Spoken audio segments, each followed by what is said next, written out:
A warmer from the low. Welcome to lovely Las Vegas for Coast to Coast Hoops with myself, Greg Hoops Peterson, now part of the VSiN Family Podcast. We've got a great podcast for you guys. Joining me in segment number 2, it's Nick Lorensen. He does great work over at Mid-Major Madness, and we're going to be talking about some of the mid-major teams that have been catching his eye. Top of that, we're going to be talking a little bit about some of the strangeness that we've seen in conference. We've been seeing a lot of blowouts. We've been seeing a lot of high-scoring games, so we're going to flesh that out a little bit, take a look at a few games for Tuesday with him as well, and then in the final segment, going to get you guys picks and analysis on every game on the betting board for this College Basketball Tuesday as we hit some bank shots. If you have a question, comment, segment idea, what have you for this podcast, you do have one of two ways we fire those in. First one is my Twitter/X timeline at Jaden_D1. Keep in mind, letters EM, they mean does not matter, so as per usual, please do send these into the timeline. Other ways, find an Apple Podcast review. If you rate this podcast 5 stars, it is very much appreciated. And from there, you're able to fire in whatever you'd like to hear on this podcast via that 5-star review. Did get in one question today. I know that it was involving a game in which the spread was at 2.5. Person was wondering if I would recommend buying the half a point down to 2 at minus 125 juice, and the reason why I say no is, for one, if you buy down the game from 2.5 to 2, that only means if the game lands 2 with regards to the team that's laying 2 winning, you'd still only get a push. You would not be getting an outright win, so that would be a sway of 1 unit. That would not be a sway of 2 units. And for 2, your hit rate, if you do go from a minus 110 to a minus 125, you have to go from winning 52.38% of games in order to break even to 55.5%. And that's just something that I can't advocate for, just because even with a number of like 2, 3, 4, there just, in my opinion, aren't enough games that land on that number for it to be worth it. And plus, even if a game does land on that number, if the team that's favored by 2 loses by 2, well, that still becomes a loss as well. So, in my opinion, there just aren't enough games to fall on this number, and I do think that always trying to lay more of the minus 110 juice is what I recommend. That's a big reason why I don't go into live betting too much as well, and I was asked about that. And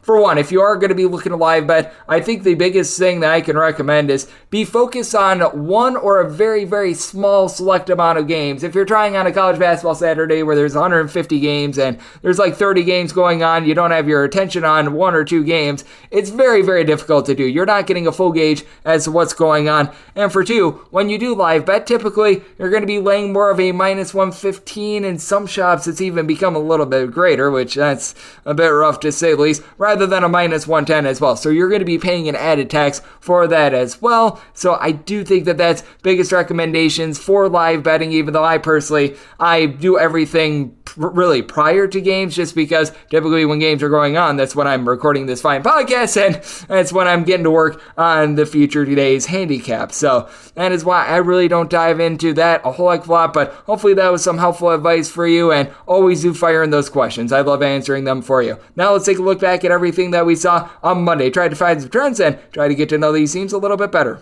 Games from yesterday is Greg buzzing about. Here is the rowdy recap. Well, unfortunately, we took back-to-back losses on the DK Network write-ups. We're still at 45-32, and you figured there was going to be a little bit of regression, but man, Eastern Christian team that entered into the night shooting 26.6% from three-point range, went 7-11 from 3 and 58.5% from the floor as New Orleans goes down 88-80. New Orleans takes 21 more shot attempts. They win the offensive rebound battle 22-8, and it's not like the free throw discrepancy was too bad. New Orleans takes 22 free throws. Houston Christian takes 27. Just a case where Houston Christian got absolutely hot. You had a guy named Pierce Basil who was shooting 11% from three-point range, coming off the bench to go 3 of 5 from three-point range. Marcus Green went 3 of 3 from three-point range. Man, this was just a little bit of a rough one to say the least. So we will look to bounce back on those on Tuesday. And I do have to record this a little bit in advance. A Greg Peterson experience that is from midnight to 3 Eastern time, Pacific time,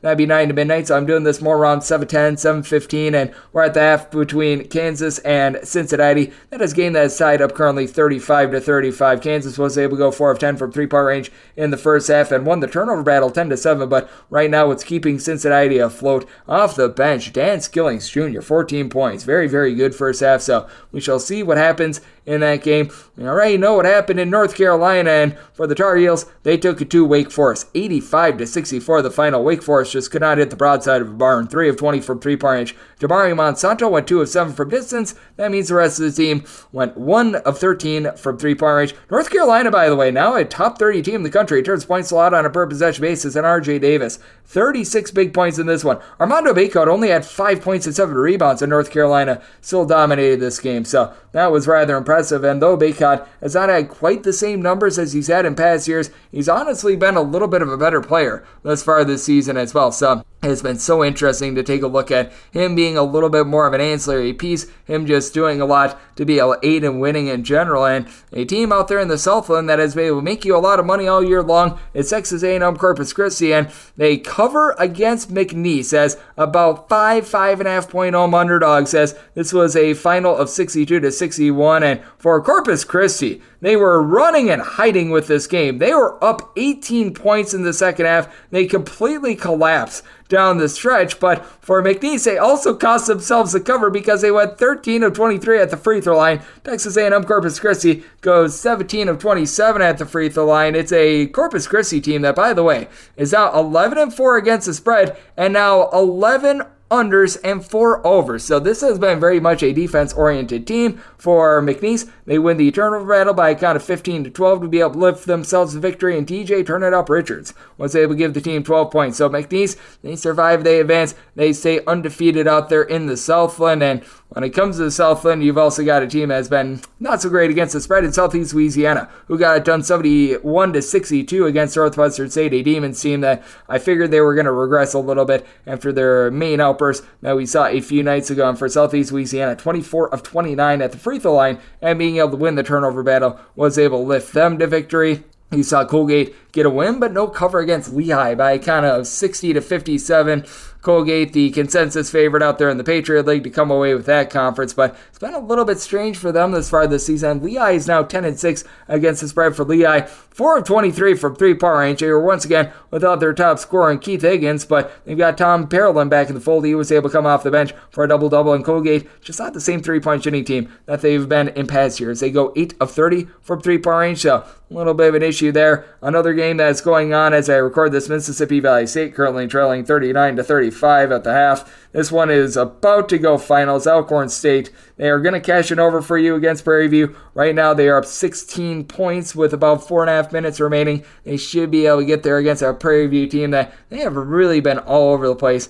out there in the SWAC. It's a Prairie View team that entered into the night against the spread 7-8, and Alcorn State just 6-10 against the spread, but it looks like they're going to get there. Arkansas Pine Bluff has really been your fade out there in the SWAC. They entered into the night 3-10. Currently at the half, they're up by a count of 37-32. They were laying about a point and a half, so we shall see if they're able to build off of that, but they've been one of your most favorable teams in all of college basketball, and right now a team has been very much a strange one to be able to handicap, to say the least, as well. In Montana State is taking it to Idaho State as I record this, 48-31. Out there in the Big Sky, it's been a Montana State team that has already an outright win against Cal on the resume, but they entered in the night just 5-10 against the spread for this Montana State team. They have been a little bit rough with their three-point shooting, but they started out shooting north of 61% from the floor against an Idaho State team that, while they play slowly, they've been very inefficient as well. So we didn't necessarily have a rambunctious night of college basketball on Monday, but something that we are going to be talking about with Nick in the next segment is all these overs that we're seeing in college basketball. If you look at the last 7 days in college basketball, with a few results pending for Monday, 182 overs to 129 unders. That is a 58.5% hit rate to the over, with home underdogs really struggling right now. 42, 56, and 2 against the spread over the last 7 days. That's just a 43% hit rate, as away teams in general are currently covering north of 54% of games over the last 7 days, so that has been of real intrigue. And if you take a look overall at this college basketball season, it's been a bad one for home underdogs. 389, 398, and 15 against the spread, while overs are hitting at 52%, 1,596 and 1,476. So that's what we're seeing in college basketball right now, and that's what we got from a brief college basketball Monday. And coming up next, we're going to be talking about what we've all been seeing in conference play, some of these mid-majors that have been able to rise up, and so much more with Nick Lorensen of Mid-Major Madness right here on Coast to Coast Hoops with myself, Xavier, and now a part of the Beast Family Podcast.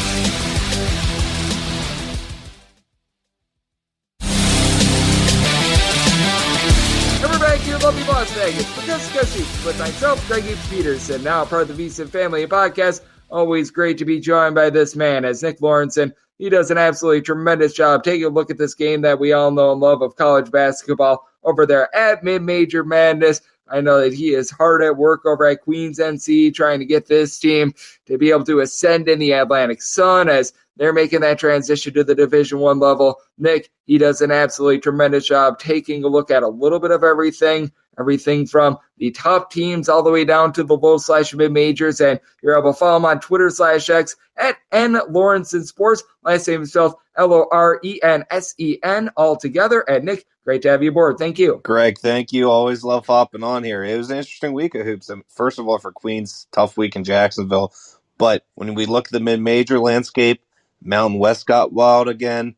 Memphis dropped 2 games. There's a couple teams really separating themselves from the pack in their mid-major conferences, as we're maybe 2-3 weeks in now and they're still undefeated, hold 1 or 2 game leads over other teams. So we're seeing teams really ascend and become the best they can be at this point. There's a couple leagues such as the SoCon or the CAA where there's a couple teams that have just shown that they're maybe better than the rest of the pack. It is really interesting to take a look at this landscape, and you were alluding to it. Who are a few teams that really come to mind that have been able to ascend, that have been able to separate, that you've been very impressed by? Yeah, one Sanford. I mean, they have the longest win streak in the country right now. I believe it's at 17 after starting 0-2 on the season against 2 Power 5 teams, one being Purdue, which has been the top team in the country for much of this season.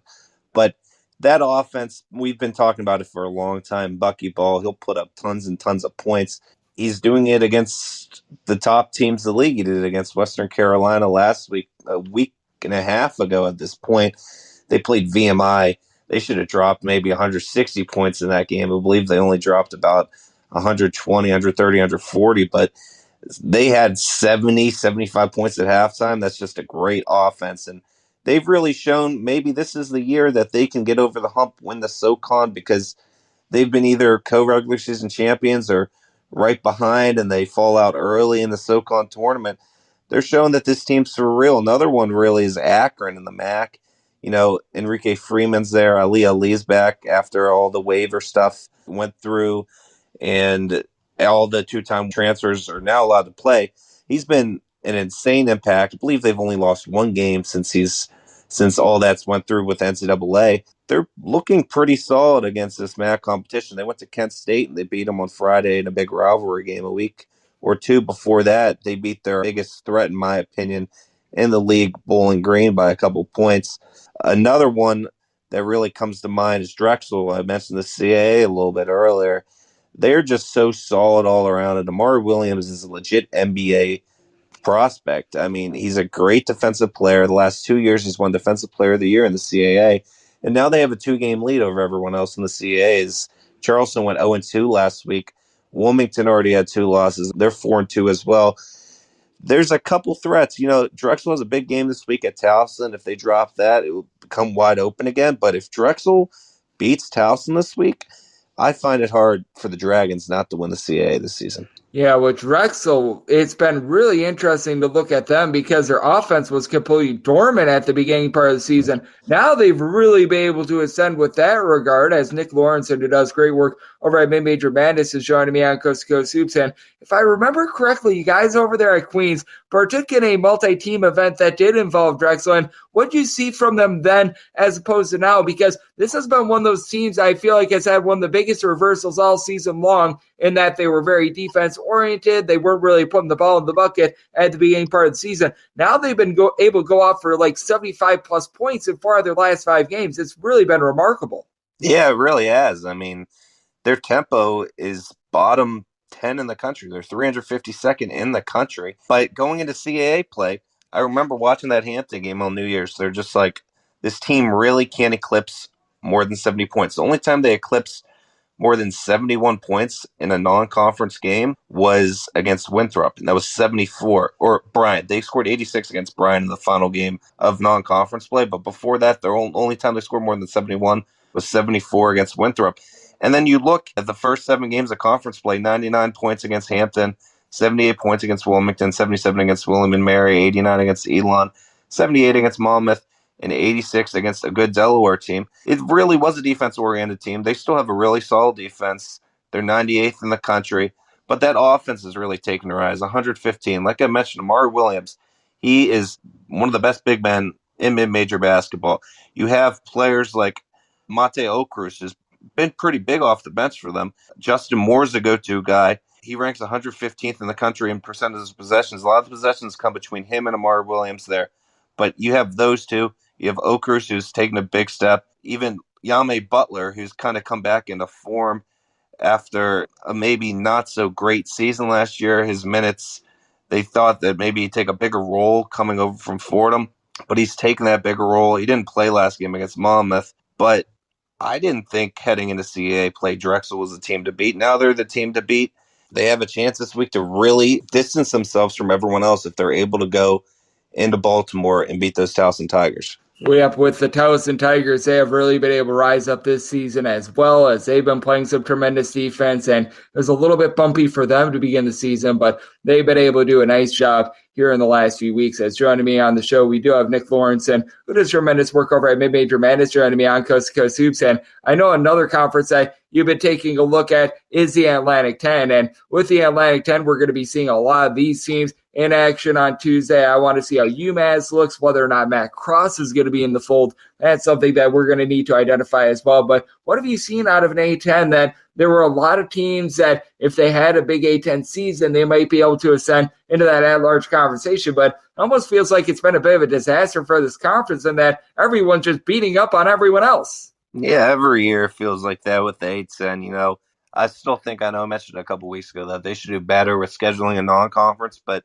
that might be the reason why we see, heading into conference play, 5 teams that were really highly touted. Now there's maybe 1, maybe 2, because all those teams that were supposed to be good, with the exception of Dayton, have really struggled to begin conference play. I mean, George Mason's 3-3, St. Bonaventure's 2-3, St. Joe's is 2-3, Duquesne is 0-5. They keep losing these games close, but that's also allowed a team like a Richmond, who did play quite a tough non-conference schedule and dominated teams that maybe weren't on the same level as they were, start 5-0. They have a huge game against Dayton this weekend. If they're able to beat George Washington and Dayton's able to go into the always tough Tom Gola Arena and beat LaSalle Tuesday night, we could have a 6-0, 6-0 matchup at 6 o'clock on Saturday evening.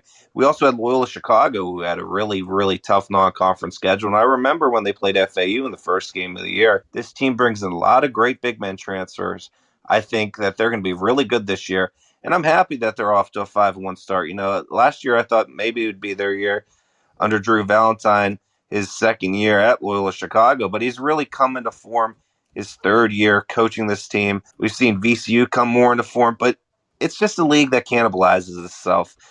And the only real way I see this league at this point getting 2 bids is if Dayton maybe loses no more than 3 games in the league and then loses in the conference championship. It's really a completely different league from a couple years ago when it just seemed like every season it was going to be a 3+ bid league. Yeah, it is a very much different tenor, and I do think that this Atlantic 10 is a very, very good conference, but at the same time, man, it was one of those cases where you needed St. Joe's to be able to rack up a few wins. Duquesne being dead last in the conference coming into the week as well. That's been brutal as well. So it has been really interesting to take a look at. And when it comes to taking a look at the Big 12, that's another very interesting conference. We're going to be seeing a whole bunch of those teams on Tuesday as well. What have you made out of it seeming like nobody on the Big 12 is able to win on the road? Because it feels like it goes back to something that we've talked about all year, and that added travel with a lot of these conferences that have realigned, it is going to be taking it out of these teams. And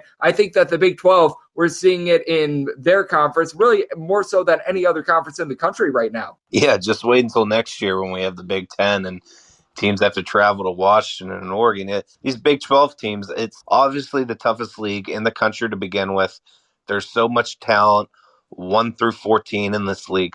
But yeah, you have to add in that travel, and sometimes they're later games in the day. There's a lot of 9 o'clock games here, so You got to sit around all day at the hotel. You play on a Tuesday or a Monday night, even a Saturday stinks. But if you're on a Tuesday night at 9 o'clock and you have to sit around at the hotel, you can't leave until maybe 6:30, the time, because there's of course an hour difference. It sucks. And I mean, we've seen it at the top of the league.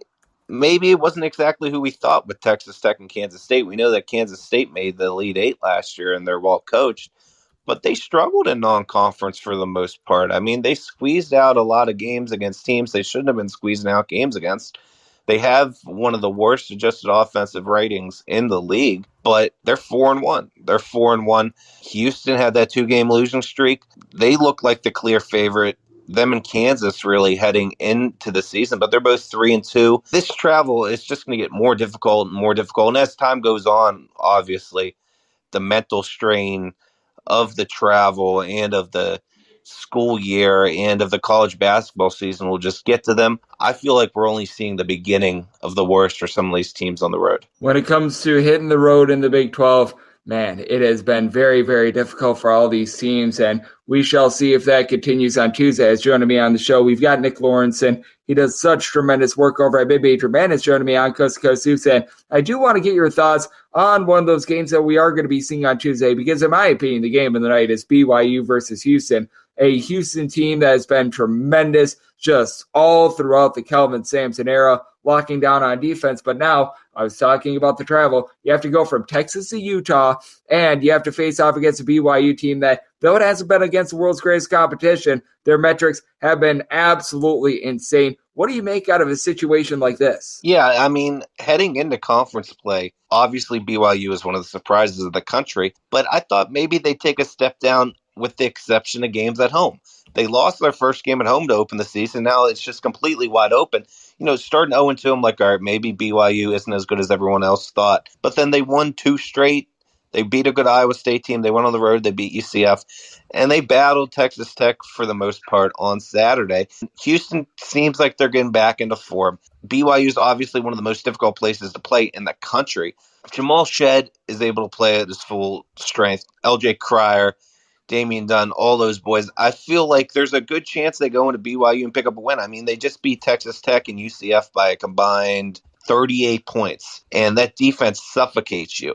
I feel like, you know, Ken Palm has a 69-66, but I feel like this is going to be a much lower scoring game. BYU's been able to put up points this season, but that Houston defense can just suffocate you. They can just suffocate you. I think Houston's going to win. I think it's going to be a great game. Obviously, one of the most difficult places to play in the country. I'm looking forward to it. Yeah, this is going to be an absolutely tremendous game. And personally, I think that there's a good chance that we see BYU be able to get that outright win. I have been very impressed by what they've been able to do this season. And if this game were played in Houston, I think that would be a very uphill battle, to say the least, for BYU. But having this game in Provo at the Marriott Center where darn near nobody wins, I mean, heck, ask Gonzaga how hard it is to be able to win there. I think that we're in for a classic. As Nick Lorensen, who does tremendous work over at Mid-Major Madness, is joining me right here on Coast to Coast Hoops. And in terms of what we've all seen the last few weeks, I know that you ran through a few top mid-major teams that you were looking at, like Samford, but I want to get your thoughts on this. What have you made out of the lack of defense, for lack of a better term, that we've been seeing in conference play? Because typically when I think conference play, I think of games slowing down. I think of teams being able to be a little bit more sharp defensively, knowing what's coming. And from my side of things, over the last 7 days, overs are hitting at north of a 57% clip. Do you think from a little bit more of a coaching standpoint, this is just a little bit of a difference in philosophy, the uptick in tempo, or is there something else that you attribute to it? Because it does feel like we're seeing much higher scoring games this year in conference play rather than what we've seen in past years. Yeah, and the strange part about it is it feels like there's been a lot more blowouts this season. It feels like there's been a lot of games that just haven't been close, but there's been a lot of points scored. You see a lot of lack of defense. When a team falls behind this year, I feel like it's tough for them to really fight back. It's been a struggle I've seen quite a bit this season, with the exception of obviously the top teams in mid-major basketball. There's just very, very little fight. And yet, you know, you look at conference play and you're usually like, the coaches know each other. It's going to be a close game. But it's just been different this year. I don't know what's really up with that. There's been a lot points. I don't know the exact stat on blowouts. There's probably a stat on, 20-plus point wins. But I feel like that's at a high this time of year. There's been a lot more blowouts than usual in conference play this season. I feel like, at least. Yeah, there has been a lot of strange blowouts that have been going down in conference play. So, it has been a very strange year, to say the least, in college basketball. And Nick, I want to give you the floor here since we've talked about a few games that we're going to be seeing on Tuesday. Anything else that's really going to be catching your eye? Because we do have a little bit of everything. We've got some action. We've got some Big Ten games. We went through our marquee game of the night when it comes to the Big 12. Anything else that you're really going to be watching for this Tuesday? Like I mentioned a little bit earlier, whenever a team goes into LaSalle, I feel like they struggle, especially Dayton. It's a 9-point line. LaSalle's not that bad of a team. Fran Dunphy, obviously one of the greatest coaches in college basketball over the last 20, 30, 40 years, to be completely honest. I think Dayton goes in there. They struggle. There's a chance there. South Carolina, they've been playing great basketball. They have Kentucky on Tuesday night. They're 4.5-point underdogs. That's quite a tight line. I didn't think it was going to be that tight, but they've been playing really good basketball. If Michi Johnson's able to hit the three ball like he's been able to do quite often at home this season, South Carolina, for the second straight year in a row, they have a chance to knock off Kentucky. Kentucky obviously has better talent. I think South Carolina is playing as one of the better cohesive units in college basketball this season. In the American, I'm really interested by this UAB Charlotte game, two teams in the league that have kind of surprised, opening the season with one loss, especially Charlotte, who's, I believe, on a 5-game winning streak. They're 5-point favorites at home against Andy Kennedy and the Blazers. That'll be interesting to see if one of those teams can move to 6-1 or 5-1. I believe UAB's 4-1. So continue with one loss, because they're two surprise teams. If one of them are able to do that, and Charlotte already has that win against FAU, they could potentially get a top 4 seed in the American tournament. And that does a lot for you. Boise State goes out to Fresno State. Wyoming visits San Diego State. But I'm more looking at that Boise State-Fresno State game because it's so hard to win in the Mountain West. Fresno State, people sleep on it. Every single game in that league, for the most part, is packed. Fresno State plays in a humongous arena. Not many seats are filled. It's kind of different vibe in conference play for the Mountain West. I think Boise State could go out there, have some troubles, just because it's not your normal Mountain West game. So there's a couple games I'm looking forward to. There's going to be a lot of fun action that's going to be happening, not just on Tuesday, but the rest of the week in college basketball. As I know Queens NC and what they've all got this week is certainly going to be top of mind for you, Nick, but you do a great job of covering it all over there at Mid-Major Madness. So let the good people at home know what's all on tap for you and how people can follow along on social media and other platforms. Yeah, I'll just be continuing tweeting over at Mid_Madness on Twitter. Big week of college hoops. I'm really excited for Princeton Cornell on Saturday. I mentioned Dayton Richmond. It should be a really good Saturday of college basketball. Good Thursday of mid-major basketball as well. So looking forward to covering those days of college hoops. And then, of course, we got 2 games at Queens this week. We have Central Arkansas on Wednesday. We visit North Alabama on Saturday. The 2 most strange schools, I'd say, probably in the league. But yeah, it's going to be a fun week of college basketball, as it always is. We're almost in February as games get more and more important for seeding. I'm just happy that we're in it every single night. I'm happy we're in it every single night, Greg. Yes, sir. We certainly are, and we've got so much action coming up in the coming weeks and coming months. Nick does such a great job of being able to gauge it all, and every single time he joins this podcast makes us just a little bit smarter. So big thanks to Nick for joining me on Coast to Coast Hoops, now part of the VSiN Family Podcast. And coming up next, it is that time of the podcast. They give you picks and analysis on every game on the betting board for this college basketball Tuesday as we hit some big shots.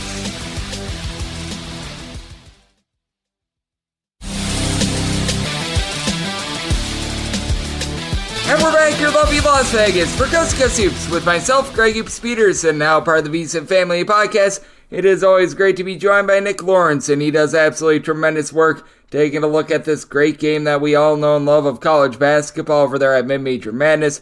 Along with his work over there, I know that he does a great job as part of that Queens NC coaching staff, helping them out in the Atlantic Sun as well. So Always great to be able to get his insights on the show. Big thanks to Nick for joining me in the last segment. Now it is that time of the podcast to give you picks and analysis on every game on the betting board for this College Basketball Tuesday as we hit some bank shots. Most financial establishments close at a certain time, but not here. It is time for a side and total on every game on today's betting board bank shots. Do note that, as per usual, any changes that are made to these plays will be listed up on my Twitter/X feed at @GNet_D1, and we're going to be going in the Las Vegas rotation order. This is where we go with the games with 3 digits on the rotation first, and then those games that would be extra games would be at the bottom involving the smaller conferences. It appears as though we do not have any. We might have a write-in or two, but that said, it looks like these are all bigger games, so we're just going to be going in time order to keep things very clean and easy. And let's get it started with 601, 602 on the betting board. LaSalle plays host to Dayton, and Dayton does find themselves as a favorite of 8.5 to 9 points on the road. Totals between 141 and 142.5. I do think that Dayton should be a favorite. I could only make them a 7.5 point favorite, though. Going to be willing to take A+ here with LaSalle. It's a Fran Dunphy coach team. You know that this team is not going to beat themselves, and they've done a good job of protecting the ball this year with about 10 or so turnovers per contest, and they're going up against a Dayton squad that has not been the same on defense this year that they have been in past years. Dayton allowing 5.5 more points per 100 possessions than they did a season ago defensively. Now, the offense is absolutely just tearing it apart. You've got a Dayton team that's in the top 25 nationally in terms of points scored on a per possession basis. They only turn the ball over 10 times per contest, and they're shooting as a collective 40.8% from three-point range, with each of their top 3 scorers, Kobe Bryant, Nate Santos, Dayron Holmes, all shooting at least 43.9% from three-point range. I do think regression is going to be coming a little bit for this Dayton team. It has been an absolutely insane season for them, being able to stroke it from three-point range, and this is a LaSalle team that they do have their issues guarding the three-point arc. This is a LaSalle team as well outside the top 200 with this regard. Then again, Dayton, they themselves do have a little bit of an issue being able to guard the three-point arc as well, but you do have a breadth of different options they're able to utilize to be able to get some production. You've been able to have Javon Bennett, along with Kobe Elvis, be able to give you 7.4 assists, fewer than 3.5 turnovers per game, so they've been relatively efficient with that regard. And then on the flip side for LaSalle, Khalil Brantley is a double-figure scorer that is shooting north of 40% from three-point range. I absolutely love what Anwar Gill brings to the table. He's a Swiss Army knife guy. He's able to give you like 10 or so points, 3 boards, 3 assists. Doesn't do one thing great, but does everything relatively solid, so that does help offset a LaSalle team that at home is allowing opponents to shoot 38.6% from three-point range. That's been a little bit of an issue. Meanwhile, Dayton, they themselves, in a road/church court environment, only allowing opponents to shoot 32% from 3. They're right around about 125th overall, and this should be a Dayton team that wins the battle down low, with Holmes along with Nate Santos being able to combine for about 14.5 rebounds per game. Good versatility out of both of those guys. But for LaSalle, you've gotten a little bit of something out of Deshaun Shepard, who's been able to give you 6 rebounds per game. You've also got Jamari Breakis, who's shooting 41% from 3. He's actually the top three-point shooter. Brantley, who I was mentioning before, 5 boards, 4 assists. Not as good of a three-point shooter as Breakis. He's your main three-point shooter, along with a little bit of the unsung guy in Andres Marrero. Marrero, 8.5 points on 41.5% three-point shooting, has really come to the forefront recently for this team. 3+ assists, 5+ rebounds in 3 of the team's last 4 games. He's chipped in there at least 9 points in each of the team's last 3, so I do think that this is a LaSalle team that's going to be able to hold in there. LaSalle, a little bit of a lower tempo team that has been having a tough time on offense, 65 points or fewer in 4 of their last 5 games, going up against a Dayton team that, despite the fact that this team has been able to put up big results, this team is also outside the top 300 with regards to total possessions per game. So I did set my total at a 141.5. Personally, I want the 142.5 under. I think that this is a little bit too high. And with LaSalle at A+, going to be willing to take the points with them. 603, 604 on the betting board. It is Butler hitting the road face-off against Georgetown. Butler is a 3.5 to a 4-point favorite. And your total on this game, it is between 150.5 and 151.5.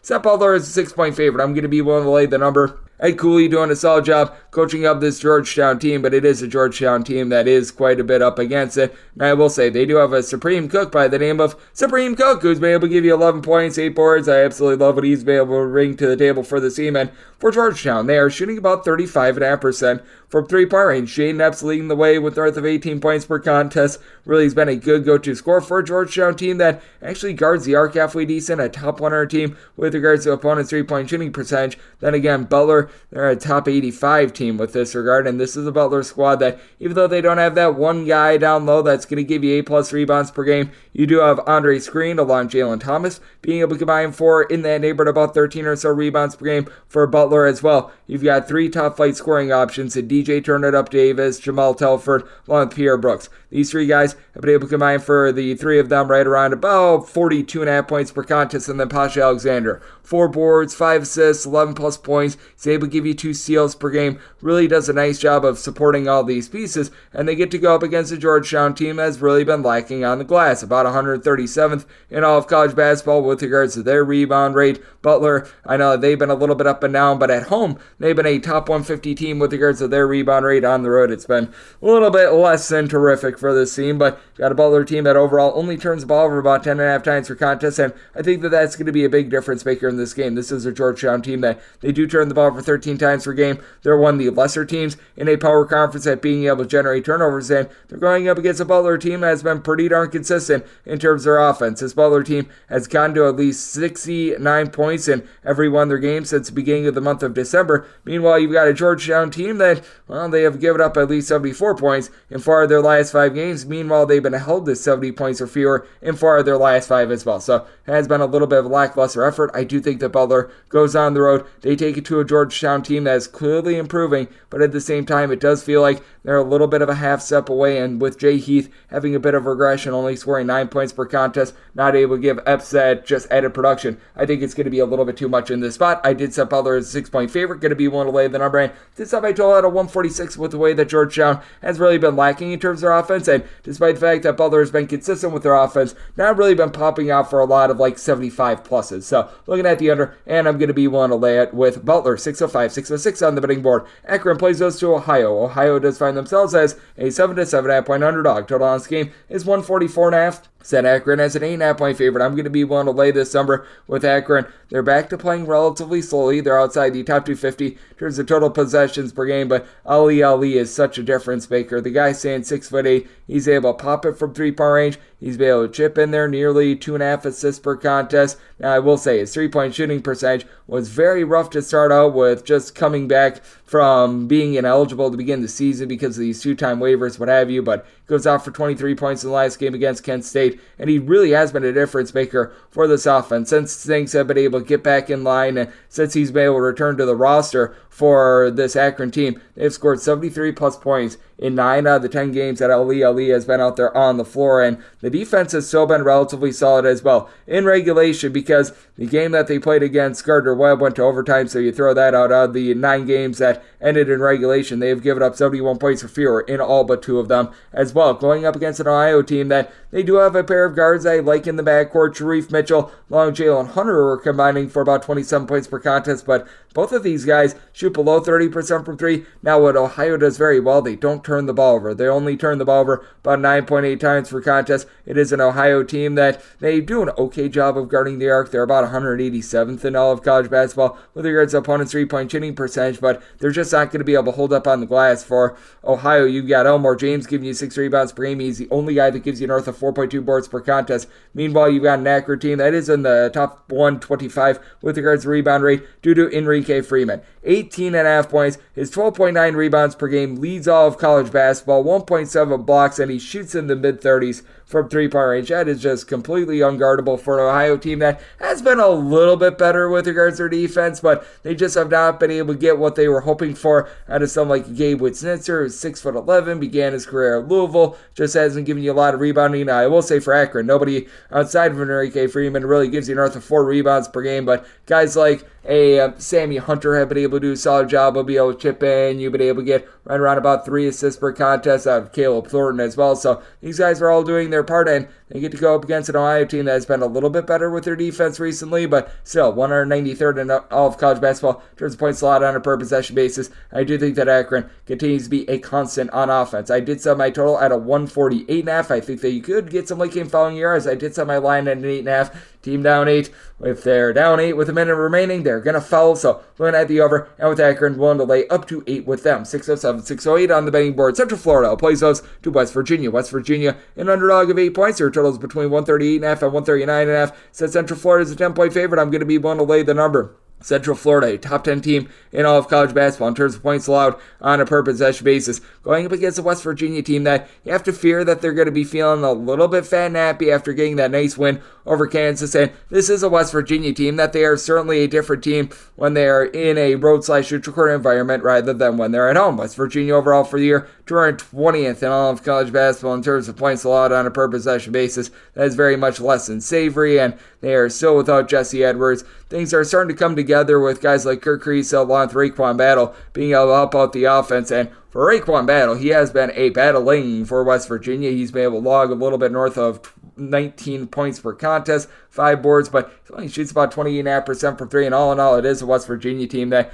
they turn the ball over 12 times per contest. They shoot 32% from 3-point range. And for West Virginia, in terms of points scored on a per possession basis in a roadside-neutral court environment, and scoring about 14 points fewer per 100 possessions when they are away from home. Noah Farrakhan has actually been a nice producer for this team as well, shooting 37.5% from 3-point range. But once again, those Kirk Creasy at 3.3 turnovers per game proved to be very costly in a lot of spots for West Virginia. Going up against a Central Florida team that is a top 50 team in the country with regards to turnovers forced on a per possession basis, a top 50 team with regards to rebound rate, as a matter of fact, a top 40 team with regards to rebound rate, despite the fact that they've only got one guy that gives you north of 5 rebounds per game. It's a really rebound by committee sort of oriented team, as out of your top 5 scorers, 4 of them give you north of 4 rebounds per game. Abrima Diallo, 6 points, 6 boards, 2 blocks per contest. Omar Payne gives you a block and a half per game. These guys are able to dominate down low. And then Jalen Sellers is shooting just 26% from 3 after at Ball State last year shot north of 40% from 3, but still has been able to chip in their 17 points per contest. Him being able to crank up that outside shooting a little bit more can be even bigger for this team. And for West Virginia, they just continue to bleed points as they have given up at least 73 points in each out of their last 8 games. Meanwhile, you've got a Central Florida team that they're doing a really good job of just sticking teams into the mud. They have given up 71 points or fewer in each of their last 4 games. Really sans that hiccup that they had against Kansas State. This team has been very good with regards to their defense. As a matter of fact, they have given up 71 points or fewer in regulation in pretty much all but 1 out of their last 10 games. I do think that Central Florida is going to be able to slow things down quite a bit. I do think that West Virginia just going to have a rough time on offense in general in this one. So I did set my total 138. I'm going to be looking at the under. And with Central Florida, made them the favorite of 10 points, so I'm going to be willing to lay it. 609, 610 on the betting board. Nebraska plays us to Ohio State. Ohio State, an underdog of 2.5 to 3 points. Total on this game is 149.5. With Nebraska, made them a 3-point favorite. 2.5 is the max I'm going to be willing to lay, but I'm going to be willing to lay it. This is an Ohio State team that hasn't been quite the same on the road rather than at home, and I do think that they're going to have a tough time with Rink Mass. Rink Mass, a 6'10", do-it-all sort of player for this Nebraska bunch, has been able to chip in there a little bit over 8 boards, 12.5 points, shoots about 30% from 3, as a versatile guy that's able to give you 3 assists per contest. This is an Ohio State team that is much improved on defense from where they were a season ago. A season ago, this team was a train wreck. They are now about 61st in all of college basketball in terms of points allowed on a per possession basis, but this is a Nebraska team that they've crept into the top 100 with regards to their points allowed on a per possession basis, and for this Nebraska team, they're giving up 11.9 points fewer per 100 possessions at home rather than in a roadside-neutral court environment. In Nebraska, doing a solid job on the glass. They're a top 90 team with regards to their overall rebound rate. Now, I would say a little bit superior with this regard at 31st, and that's because you've got someone like Zed Key who's able to give you about 7 rebounds per game. Felix Opara, multiple blocks, 7.5 rebounds per game. But when it comes to Nebraska, they've got Casey Shomanaga, who's been able to do a nice job, giving you 14.5 points, shooting 38% from 3-point range. And then Juwan Gary has been able to shoot about 33% from the outside, chipping in their 12 points per contest. It's a Nebraska team that does a good job of not hurting themselves. They only turn the ball over about 11.3 times per contest. And Ohio State does much of the same, 10.5 turnovers per game for them, but they really don't force any seals. You've got Bruce Thornton, who gives you 16 points, shooting about 32% from 3, as Jamison Battle has been really the guy that has battled and shot 44.5% from the outside. But this has been an Ohio State offense that has had their woes when they've hit the road. This is a team that you can always bank on at home to be able to get it done, but I do think that this environment is going to be taking something out of them, as they are about 43rd in the country in terms of points scored on a per possession basis. That's not too shabby, but with this Nebraska team really rising up when they've been at home, scoring about 9.3 points more per 100 possessions. I think that's going to be a little bit too much, especially with the Nebraska team that's able to match the physicality of Ohio State. And for Ohio State, defense has been regressing quite a bit, giving up north of 70 points 4 out of their last 5 games. Meanwhile, you've got a Nebraska team that has been really kicking it up with regards to their offense, getting to at least 75 points in each of their last 4 games. So, good old situation of something's got to give. I did set my total at 143 here at the 149.5. I think we went a little bit too far. It's an Ohio State team that's been having a little bit of a rough go of it on offense, and they're outside the top 275 in terms of total possessions per game. So, looking under, and I'm going to be willing to lay up to 2.5 with Nebraska. 6'11", 6'12 on the betting board. St. Joe's hopes to not be average Joe's on the road against UMass. UMass is a favorite of 2 points. Your total on this game is 154 to 154.5. I set my line at 2 as well. So we're going to be waiting on a little bit of line movement here. If we can get down to a 1, which I saw there was a 1 a little bit earlier, I would be willing to lay it with UMass. This St. Joe's team has been incredible on defense. A top 40 team in terms of points allowed on a per possession basis. They do a nice job of really not beating themselves. They don't allow a lot of second chances on defense. They themselves turn the ball over 11 times per contest, shoot about 73.5% at the free throw line, and of their top 5 scorers, 4 of them do shoot north of 80.5% at the free throw line. It's a little bit of a top-heavy team, but you've got Xavier Brown, Lynn Greer combining for about 7.2 assists, 2.8 steals, and don't turn the ball over a whole lot between the two of them, as both give you about 11.5 points per contest. Brown shoots 47% from 3, and then Eric Reynolds is your main scorer, nearly 3 assists, 17.5 points on 40% three-point shooting. But you take a look at this UMass team, and even though they might be without Matt Cross once again, big man who's been able to do a solid job providing 8.3 rebounds per game, we have not seen him since January 10th. Don't think we're going to see him here. Still have Josh Cohen. He has been incredibly versatile, coming in from the NEC, shooting 42% from distance at right around 6'10". He gives you a steal, 18 points, 7.5 rebounds per game, and this is still a really good backcourt that does a nice job ranking in the top 45 in terms of turnovers forced on a per possession basis, while they themselves only turn the ball over 10.8 times per contest. Now, the rebounding is going to take a little bit of a drop-off, but Daniel Hankins-Sanford has been able to do a solid job, give you 5 rebounds per game thus far this season, and with the games that we have been seeing no Matt Cross in the fold for, he has really stepped it up. He's been able to give the team each out of the last 4 games at least 6 rebounds. He has shipped in there 10 plus points in all but one of those games as well. He does foul a little bit too much, but that said, out there in the backcourt, you've also got a pair of guys in Rasul Diggins along Keon Thompson. They've been able to combine for about 22 points per contest, with Diggins shooting 35% from 3-point range. These UMass team that only shoots about 31.5% from 3-point range. At St. Joe's, they do a good job of being able to guard the arc. They are certainly one of the better teams in all of college basketball at that regard, but I do feel like it's a little bit of an elixir that UMass really doesn't look to pop a lot of threes. They do look to be able to drive the ball in just a little bit more, and it's a UMass team that at home, they're allowing opponents to shoot just 30.8% from 3-point range. I do think that you get a well-played game, and I do think that this is a spot where we are going to see it come down to late game fouling, and even though UMass is the inferior free throw shooting team, I do think what they're able to do on the glass is going to be just enough to be able to get the job done in this spot. I did set my total at a 149. Here are 154, 154.5. Looking at the under, you've got a UMass team that's also in the top 80 in terms of points allowed on a per possession basis, and they've given up 67 points for fear in 3 of their last 5 games. So, looking at the under, and with UMass, want to lay 1.5 or less with them. 6-13, 6-14 on the betting board. Western Michigan plays OC Eastern Michigan. Eastern Michigan, an underdog of 6 points. Totals between 147.5 and 148. With Eastern Michigan, I did set them as an underdog of 8.5 points. So, I'm going to be willing to lay the 6 here with Western Michigan. Western Michigan has really become a little bit of a different team, with them getting in some of the guys that were denied a waiver at the beginning part of the season, as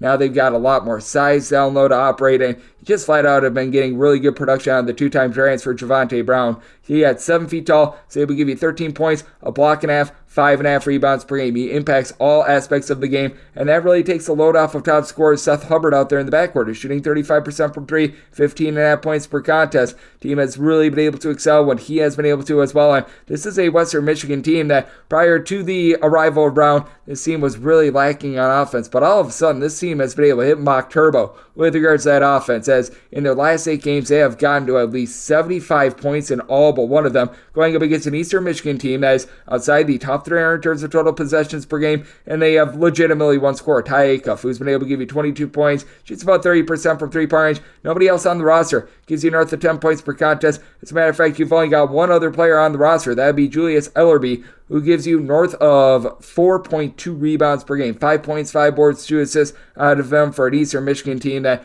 quite frankly, has been one of the least efficient in all of college basketball, well outside the top 225 in terms of points scored on a per possession basis. They rank 275th in all of college basketball in terms of opponents' three-point shooting percentage as well. Eastern Michigan just going to get absolutely clocked on the glass. Now, I recognize that if you take a look at the entirety of the season, Western Michigan not doing the world's greatest job with regards to rebound rate. They're clocking at about 109th, which isn't bad, but at the same time, it doesn't compare to what they've been able to do recently, ever since they've been able to get Brown back and fold. Couple that, you've got someone like an Owen Lobsinger, who's able to give you 9 points, 6 boards. He's shooting 43.5% from three-point range. B. Artist White out there in the backcourt has been a little bit hit or miss, but you've been able to get really good production as well out of Jefferson De La Cruz Marengo, who's been able to give you about 9.5 points, 3 boards, 3 assists, 40% three-point shooting. So I like what these guys have been able to do, and you just don't have that support for this Eastern Michigan team, one that has been held to 67 points or fewer in regulation in each of their last 5 games for this Eastern Michigan team. As a matter of fact, in games against Division I opponents,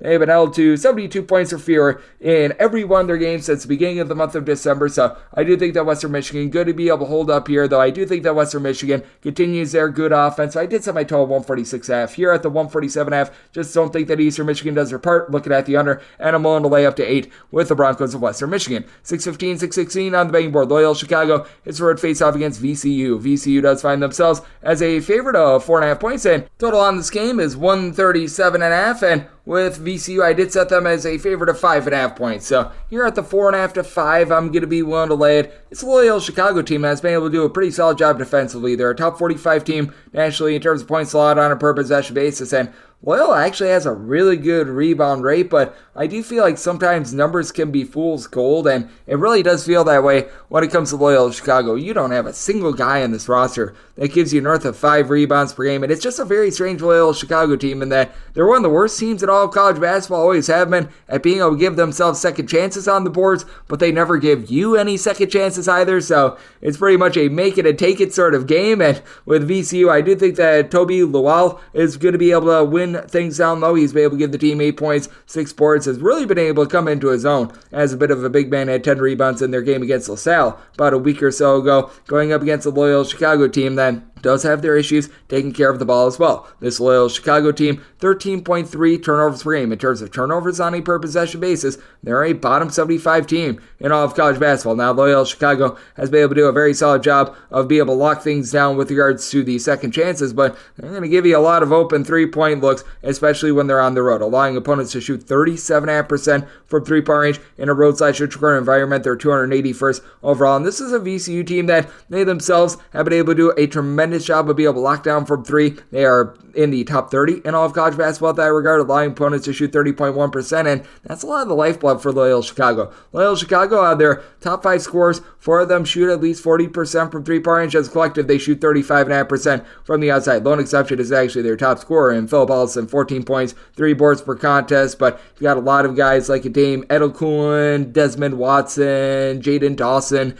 guys like this who have been able to give you between about 8.5 in the case of Watson, 12.5 points per contest, shooting it well from three-point range, but this is also a transformed VCU team with getting back Sean Barisell, Joel Besmele. These two guys combined for about 24.5 points per contest, and Besmele shooting 39% from three. It's a VCU team that prior to these guys getting back in the fold, they really turned the ball over a lot. That's why they're turning the ball over 12.8 times per contest, but they've been able to fortify things. Max Shulga has been a nice constant for the team, 3.5 assists, a 38% three-point shooter as well for a VCU team that really has been able to execute defensively. Top 85 team nationally in terms of points allowed on a per possession basis. I do think that they're going to be able to do a solid job getting to a Loyola Chicago team that when they've been on the road, they've given up 18 more points per 100 possessions rather than at home. So a spot where I did set VCU as a 5.5 point favorite, I'm going to be willing to lay the number, and I did set my total at a 139.5 with the way that VCU is able to pop threes now that they've got Bears, Salle, along Besmele in the fold, and the way that they give it up from the outside. So looking at the over and going to be willing to lay with VCU. 6:17, 6:18 on the betting board. Central Michigan plays us Miami Miami of Ohio. And Miami of Ohio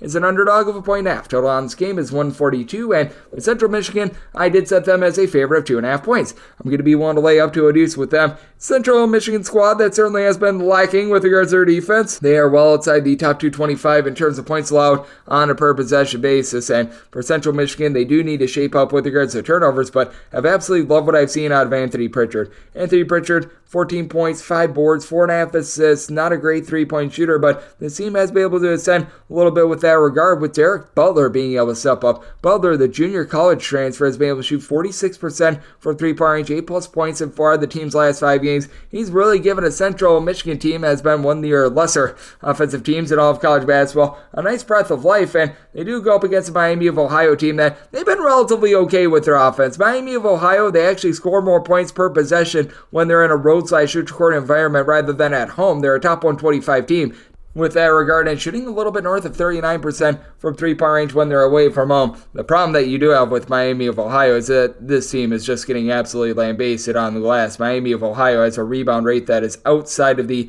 top 300 in all of college basketball. As a matter of fact, 331st. Going up against a Central Michigan team that they themselves only right around about 267th, but I do like what Brian Taylor is able to bring to the fold. 12.5 points, 7.5 boards, good 6'6", a little bit of a do-it-all sort of player. Say Central Michigan team as well. It's getting more out of Marcus Harding down low. Harding staying 6'10", he's able to pop threes. Doesn't necessarily pop them very well, but he was a little bit banged up towards the beginning part of the season. Now he's been able to give the team a little bit more on the boards as well, going up against the Miami of Ohio team that has been able to have Anderson Marbeau, the 6'8", 300-pound big man, be able to supply for the team in that neighborhood about 14 points, 4 boards per contest, but he's actually trying to shoot threes and everything like that, despite the fact that he's a huskier big man, which I'm not sure why. Nobody else on the roster gives you north of 4.3 rebounds per game, and it's a Miami of Ohio team that really doesn't have a go-to scorer. Darwishi Hunter, who comes in from Northern Illinois, he's been able to shoot about 37% from 3, 12.5 points per contest, and while you've got a lot of guys that shoot it really well from three-point range for this Miami of Ohio team,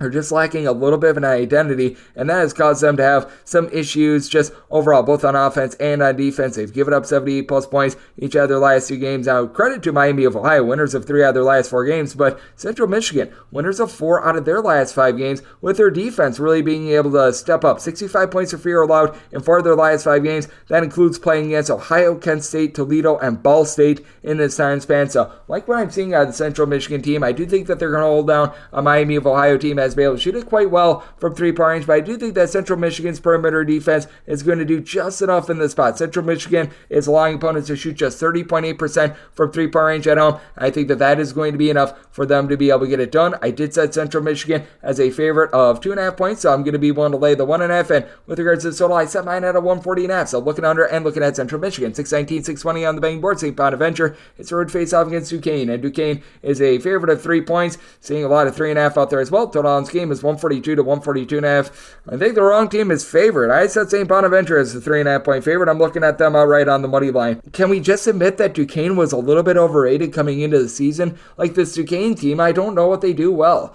They're 257th in all of college basketball with opponents' 3-point shooting percentage, allowing opponents to shoot 37.8% from 3-point range, and they're a super top-heavy team. Jimmy Clark, Day Grant, both of these guys give you north of 16 points per contest. Nobody else really gives you north of 8 points per game. Nobody else really hits a glass for this team. It just feels like it's a really rudderless bunch at this point. Meanwhile, for St. Bonaventure, Charles Pride has been a nice do-it-all player, 12.5 points, 7 boards, shoots 47.5% from 3-point range, and they have to go up against the St. Bonaventure team that, among their top 3 scorers, have made at least 1 3 this year. That takes out Chad Venning, who down low has been able to give you about 5 boards, 14.5 points per game. They're all shooting at least 42% from 3-point range. It just feels like another really bad matchup for Duquesne. You've been able to have Mike Adams-Woods for this St. Bonaventure team, give you about 3.5 assists per contest. Now, it's a Bonnie's team that's very slow. They're outside the top 300 in terms of total possessions per game, but they only turn the ball over 10.5 times per contest. St. Bonaventure, very much in tune with being able to guard the 3-point arc themselves. Opponents are shooting just 29.6% from 3 against them in a roadside shoot-to-court environment. The man formerly known as Jan Farrell has been able to give you about 5.5 rebounds per game as well. And for Duquesne, you've got Fusani Drame, he's been able to give you about 5.5 rebounds per game, but his brother Hassan has given you nothing whatsoever. He's been a little bit banged up. It's a Duquesne team that they shoot 33.5% from 3. Again, outside of Grant and Clark, Mark, what are you getting out of this team? Right now, it's just a big, giant nothing burger. Duquesne has just taken loss after loss here in Atlantic 10 play. They have not exceeded 70 points in any of their games since the turn of the new year. And you've got a St. Bonaventure team that has been able to really lock down on defense all season long. They have given up north of 72 points just 3 times all season long. So this is a spot where I do think that the Bonnies do get it done in a low-scoring slog. Set them as a 3.5-point favorite. Looking at Bonaventure outright on the money line. Set my total 139.5. Salle looking under 621, 622 on the betting board. UAB, it's a road face-off against Charlotte, and Charlotte does find themselves as a 5-point underdog. Total on this game, it is 139.5. Good old situation of something's got to give. You've got a UAB team that is right now lighting it up with regards to their offense, and they're well outside the top 200 in terms of their defensive efficiency. And you got a Charlotte team that is in the bottom 25 with regards to total possessions per game.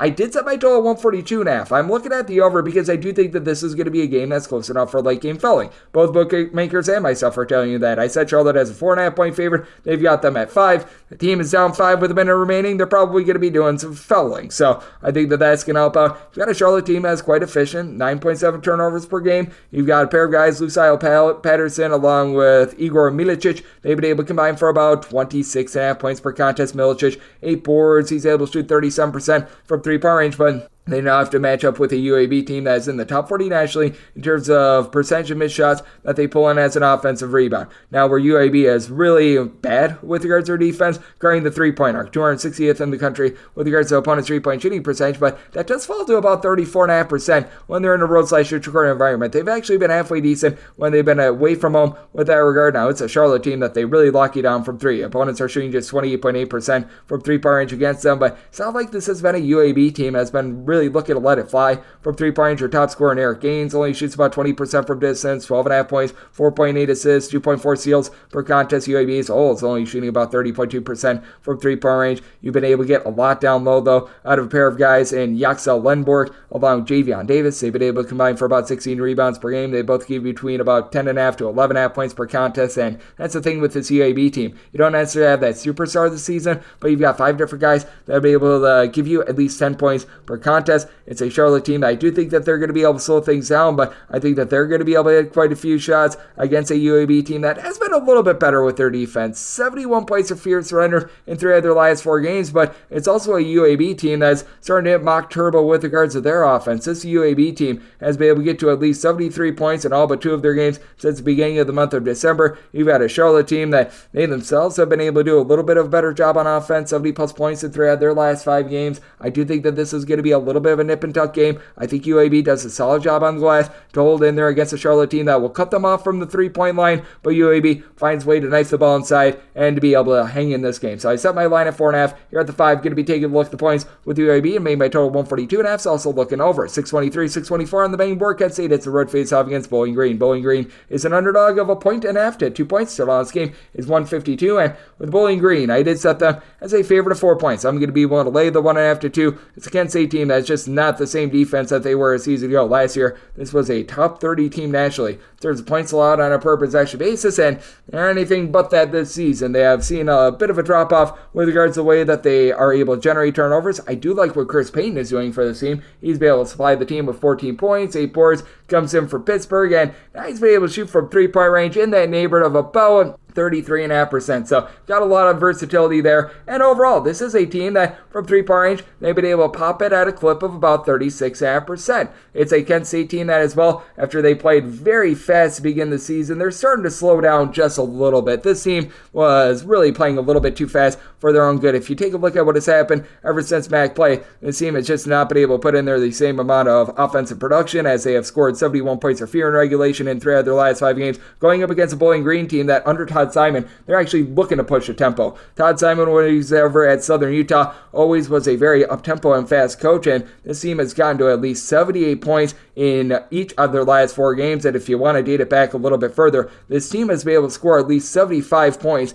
in now 9 out of their last 10 games. They've got Marcus Hill as a primary scorer with 20.5 points per contest. It is a team that is lacking from three-point range. They're only shooting as collective about 31.6%, but you've been able to get about 35.5% shooting from the outside with with 3 assists, 12.5 points out of Trey Thomas. Rashawn Agee, along with Jason Spurgeon, have been able to combine for 15 rebounds per game, so I do think that Bowling Green is also going to be able to do a solid job on glass. They're about 116th in the country with regards to rebound rate, and despite the fact that Kent State has been trying to be a little bit better on the glass, they're just 183rd with this regard as well. And this is a Bowling Green team that they do a nice job of being able to just stay in front of you. They've actually guarded better from three-point range on the road rather than at home. At home, they allow opponents to shoot 36% from the outside, more like 34% in a road/shoot-your-court environment. But this is also a Kent State team that has given up from three-point range 315th in all of college basketball. They've been a little bit okay on the interior, but when they get to the outside, that has been a very rough situation for them. I do think that Bowling Green, with having so much versatility and the way that they've been able to ascend into a top 115 defense in terms of points allowed on a per possession basis,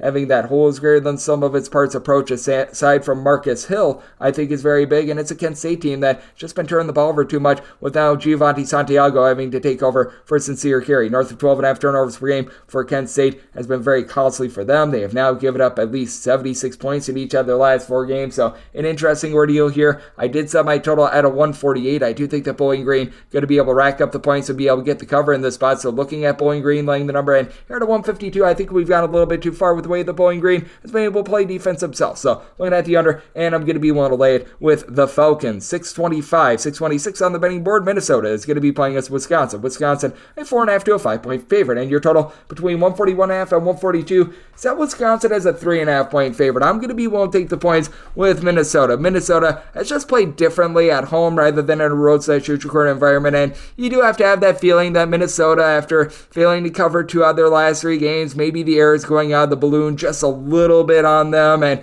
that they were a little bit overvalued coming into the season, but playing on the road in the Big Ten is no joke. Minnesota giving up 20.9 points fewer per 100 possessions at home rather than in a road/shoot-your-court environment, and this is a Wisconsin team that they do have different results when they are on the road rather than at home with regards to their offense as well. And this is a Wisconsin team that has actually been very good with their offense this season. They're a top 30 team in terms of points scored on a per possession basis. And to the credit of Wisconsin, the one thing that they've done better on the road is shoot it from 3. They're shooting about 35.7% from 3-point range at home. Actually goes to 36.1% in a road/shoot-your-court environment. And for this Wisconsin team, their drop off in terms of points scored per possession is about 10.6 points when they are away from home. And this is a Wisconsin team, though, that is able to make up for it on the glass. Stephen Krull, Tyler Wall, they've been able to combine for about 13.5 rebounds per game. Krull is continuing to shoot north of 50% from 3-point range. I have no idea how, I have no idea why, but he just continues to get it done with that regard. And then AJ Storr, Salle up to shooting about 32% from 3-point range. When he was over at St. John's last year, he was a north of 40% 3-point shooter, but John Blackwell shooting 51.5% from 3. We should see a little bit of fall off there, so that honestly irons out. But it's a Minnesota team that is going to be so key as to whether or not Elijah Hawkins is going to be playing in this game. He actually missed the team's last contest, and he has been towards the top of all of college basketball in terms of assists per game. 7.8 assists, 8 points per contest. Even with him out of the fold, though, this team was relatively okay in that game against Michigan State. They didn't get the job done with a win, but they were able to get the cover. And if you don't have Mr. Hawkins out there in the fold, you're still in relatively okay hands of being able to dole out the ball. As Mike Mitchell, he did a lot of facilitating when he was over at Pepperdine a season ago, and I do think that there's a good chance that Hawkins does miss this game, by the way, so do want to make that clear. But with Mitchell in that game, in which we did not see Hawkins in the fold, 14 points, 5 assists, and overall this season he shot 38% from 3-point range. It's a Minnesota team that also has a dominant big man in Dawson Garcia, is able to pop threes, doesn't necessarily do so very well at about 21.5%, but 17.5 points, 7.5 boards, 2 assists. He's got really good versatility. I do think that Minnesota is going to be able to hold in there against a Wisconsin team that is very slow, very controlled, and you know that they're going to be just meticulous with regards to their offense. They don't really pressure you on defense, and if you do have Hawkins out of the fold, that's honestly a really good thing for a Minnesota team that has been scuffling a little bit with their offense, scoring now 66 points or fewer in 3 out of their last 5 games. So an interesting ordeal here. I think that Wisconsin is able to get a win but no cover, so I set my line at 3.5. I'm going to be willing to take the points with Minnesota, and this has been a really efficient Wisconsin team. I think it's gotten to 70-plus points in each out of their last 10 games, either that or it's 10 out of their last 11. They've actually been really good with this regard. So I did set my total 143.5. I think that this game is going to be close enough for late game felling, and Minnesota has had a rough time of it the last few games with regards to their 3-point shooting percentage. percentage. They're going up against a Wisconsin team that has not done the world's greatest job of being able to guard the three-point arc. Wisconsin, in terms of opponents' three-point shooting percentage, currently clocking in 282nd, with opponents shooting 39.7% from three. So I think that keeps Minnesota lively. I'm going to be willing to take the points. Semi-total 143.5. So also looking over 627, 628 on the betting board. South Carolina is going to be playing against Kentucky. Kentucky is a 4 to 4.5 point road favorite. Totals between 155.5 and 156 with Kentucky. I did set them as a favorite of 5 points. Here at the 4 to 4.5, I'm going to be willing to lay it. I know how dangerous it is to go on the road in the SEC, but I do think that Kentucky is going to be able to do it. This is a Kentucky team that I think is going to be slowing down a little bit offensively, just in the way that they have been a completed under flamethrower. Number 4 in all of college basketball in terms of points scored on a per possession basis, and they are scoring 14.1 points fewer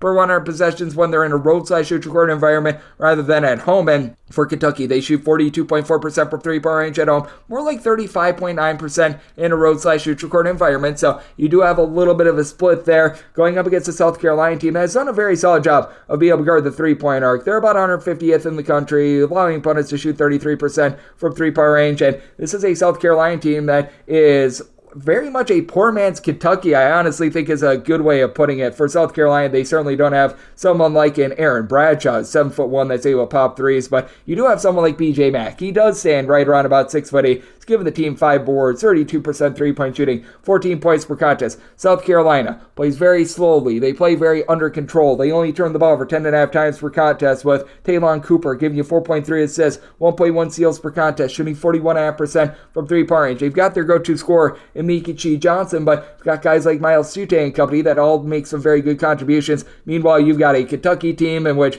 you've got Antonio Reeves, who's been your main go-to scorer with 19.5 points on 42.5% three-point shooting, but just have a plethora of scoring options for this team. Out of your top 6 scorers, 5 of them shoot at least 35.5% from three-point range. And now they get in Big Z, Zanimir Isovic. Hopefully I said that correctly. I apologize if I did not. 16 minutes in his game against Georgia. He was able to give you 13 points, lit it up from three-point range. So, that was a good showing there. You still have Mr. Reed Shepard shooting 55% from three. Again, I think we're going to see a little bit of a fall off there. And this is a Kentucky team that they can be at a little bit defensively in terms of points allowed on a per possession basis. This team is outside the top 75, though I will say Kentucky is locking it down on the three-point arc. They are 64th in the country in opponents' three-point shooting percentage. So a very interesting game. A Kentucky team that wants to really run it and gun it. A South Carolina team outside the top 250 in terms of total possessions per game. I did set Kentucky as a favorite of 5 points, with Kentucky being a top 10 team in terms of fewest turnovers on a per possession basis. Even though I think they go a little bit colder from three, I think that they still get the job done. So I did set my total 153 as a result, looking at the under, and one to lay it with Kentucky. 629, 630 on the betting board. Ball State, it's the road face-off against Buffalo. Buffalo does find themselves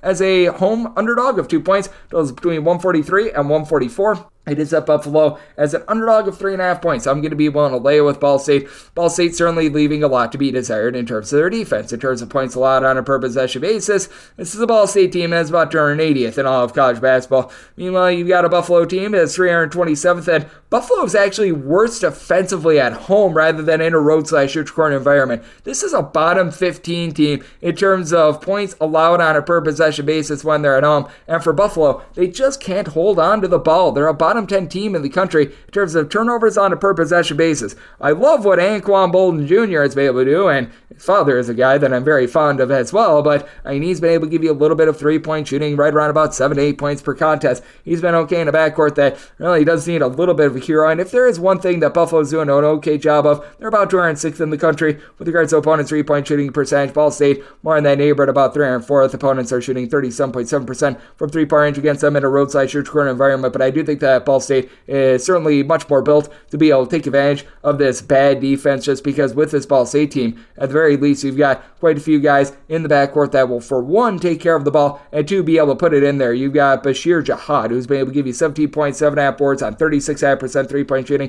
and it's a Ball State team that they're turning the ball over 12 times per contest. Not great, not terrible. You've got 4 different guys that give you double figures, including Jalen Anderson, comes in from LMU, Loyola Marymount, 16 points, 4.5 assists per contest. So Love what I'm seeing there. Now, this is a Ball State team that they don't necessarily generate 100 billion turnovers, and Buffalo has been a little bit better recently in terms of taking care of the ball. The defense has still been rough, though. 76 plus points allowed in each of their last 4 games. Now, Buffalo should actually be able to win the battle down low. You've got Genavia Smith with about 8 points, 9 boards per contest. Cy Chapman has chipped in there 6.5 boards per game as well. And Isaiah Adams is a little bit of a versatile player. 3.5 assists, 13.5 points per contest, but Chapman, Adams both shoot less than 26% from 3-point range. Really sans Anquan Bolden Jr., and you've been able to have Smith actually shoot 43.5% from 3. This team does not have any threats from the outside. They're a bottom 10 team with regards to opponents' 3-point shooting percentage, so they're not going to be able to take advantage of this bad Ball State perimeter defense. As a result, I'm going to be willing to lay with Ball State, set them as a 3.5-point favorite. And I did set my total at a 145.5 with the way that Buffalo's been getting destroyed on defense. So looking at the under, and going to be willing to lay with Ball State. 631, 632 on the betting board. Texas, they are on the road facing off against Oklahoma. Oklahoma is a favorite of between 4 to 4.5 points. Total is between 144.5 and 145. And with Oklahoma, I did set them as a favorite of 6 points. I'm going to be willing to lay it. This just feels like a little bit of a rudderless Texas team. They get the job done against Baylor a few nights ago, but this team just feels very wobbly right now. Max Asmus has been a good go-to scorer, 17.5 points, 4.5 assists on 40% 3-point shooting, and all in all, it is a Texas team that they do shoot 37.5% from 3-point range, but now they go up against an Oklahoma team that has just absolutely locked teams down from the perimeter. 6th in the country in terms of opponents' 3-point shooting percentage, and just from watching this team, it doesn't feel fluky at all. Meanwhile, Texas allowing opponents from 3-point range in a road/neutral environment to shoot 41.1%. I do think that we're going to see that fall back just a little bit. That's just some bad luck in general, but this is also a Texas team that has one guy in the roster giving north of 4.7 rebounds per game. That'd be Dylan Mitchell. He's been able to do a pretty rock-solid job, 11 points, 8.5 rebounds per game. So, I do like what he's been able to bring to the table, but that said, this is a Texas team that's well outside the top 100 with regards to their rebound rate. Oklahoma is 16th. Even though Oklahoma doesn't have anyone that gives you north of 6 rebounds per game, Jalen Moore is actually your top rebounder with about 5.9 rebounds per game.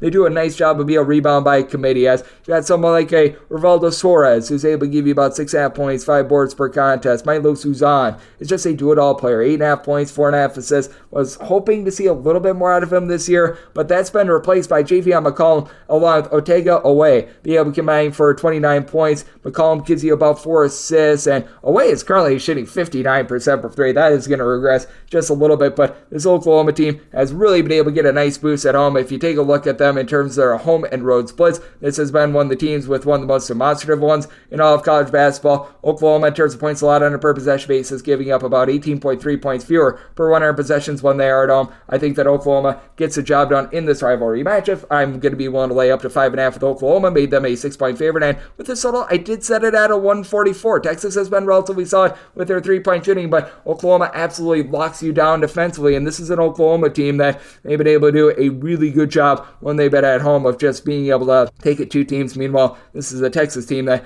they themselves have been held to 75 points or fewer in every single one of their Big 12 games. So looking at the under, and I'm going to be willing to lay with Oklahoma. 633, 634 on the betting board. Pittsburgh is on the road facing off against Georgia Tech. Georgia Tech is a home underdog of 3 points. Totals between 144.5 and 145. Set Pittsburgh as a 2-point favorite. I'm going to be willing to take the points. This is a Georgia Tech team that certainly has been all over the place as far this season. It's a squad that's starting to get a little bit more in terms of their 3-point shooting, but you do have to have your question marks here with a Georgia Tech team that all of a sudden has been able to have Nate George come to the forefront. I like what Nathan George has been able to do for this team. Over the team's last 4 games, he has had 5+ assists in every one of them, and as a matter of fact, he's had a combined 31 assists to 8 turnovers in his last 4 games. So, this is very big for this team, but at the same time, it is a Georgia Tech team that they're still turning the ball over 12.5 times per contest. They're still shooting about 32% from 3-point range, and this is a big concern that I do have with them. Their top 4 scorers, 3 of them do shoot 68.8% or worse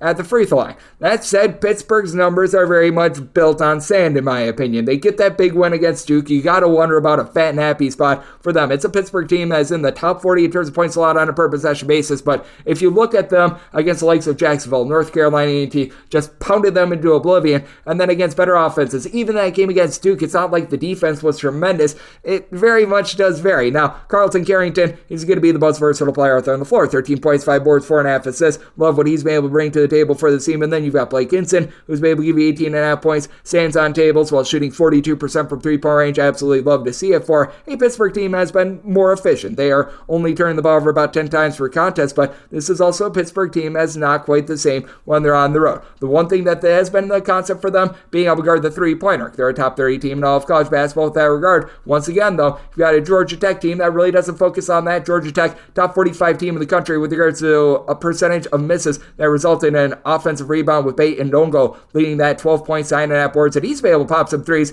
himself. When it comes to this Pittsburgh team, in terms of points allowed on a per possession basis, they're giving up about 8 points more per 100 possessions when they leave home. It's been a Georgia Tech team that's been a little bit all over the place with regards to their defense, who are in 17th in the country with this regard, but they're giving up more than 10 points fewer per 100 possessions when they're at home. I do think that with someone like an Ndongo, he's going to be able to match up with Frederico, Zach Austin, all these guys to be able to keep this team lively. I do think that in the end, Pittsburgh does pull it out because I do have my concerns with the Georgia Tech free throw shooting, but here at the 3, I'm going to be willing to take the points, set my number at 2, and with regards to the total, I did set it at a 144. I do think that for Georgia Tech, they're going to be able to find some looks, and I think that this is a nip and tuck game, but these are a pair of teams that I do think are going to be able to do an okay job of taking away each other's strength, with Georgia Tech being able to do a relatively solid job down low, and Georgia Tech, a top 80 team with regards to opponents' three-point shooting percentage as well. So I'm going to be looking at this total under, and we'll take anything north of a deuce with Georgia Tech. 635, 636 on the betting board. Duke hits the road face-off against Louisville. Louisville is an underdog of 14 points at home. Totals between 152 and 152.5. Made my number 13. I'm going to be willing to take the points.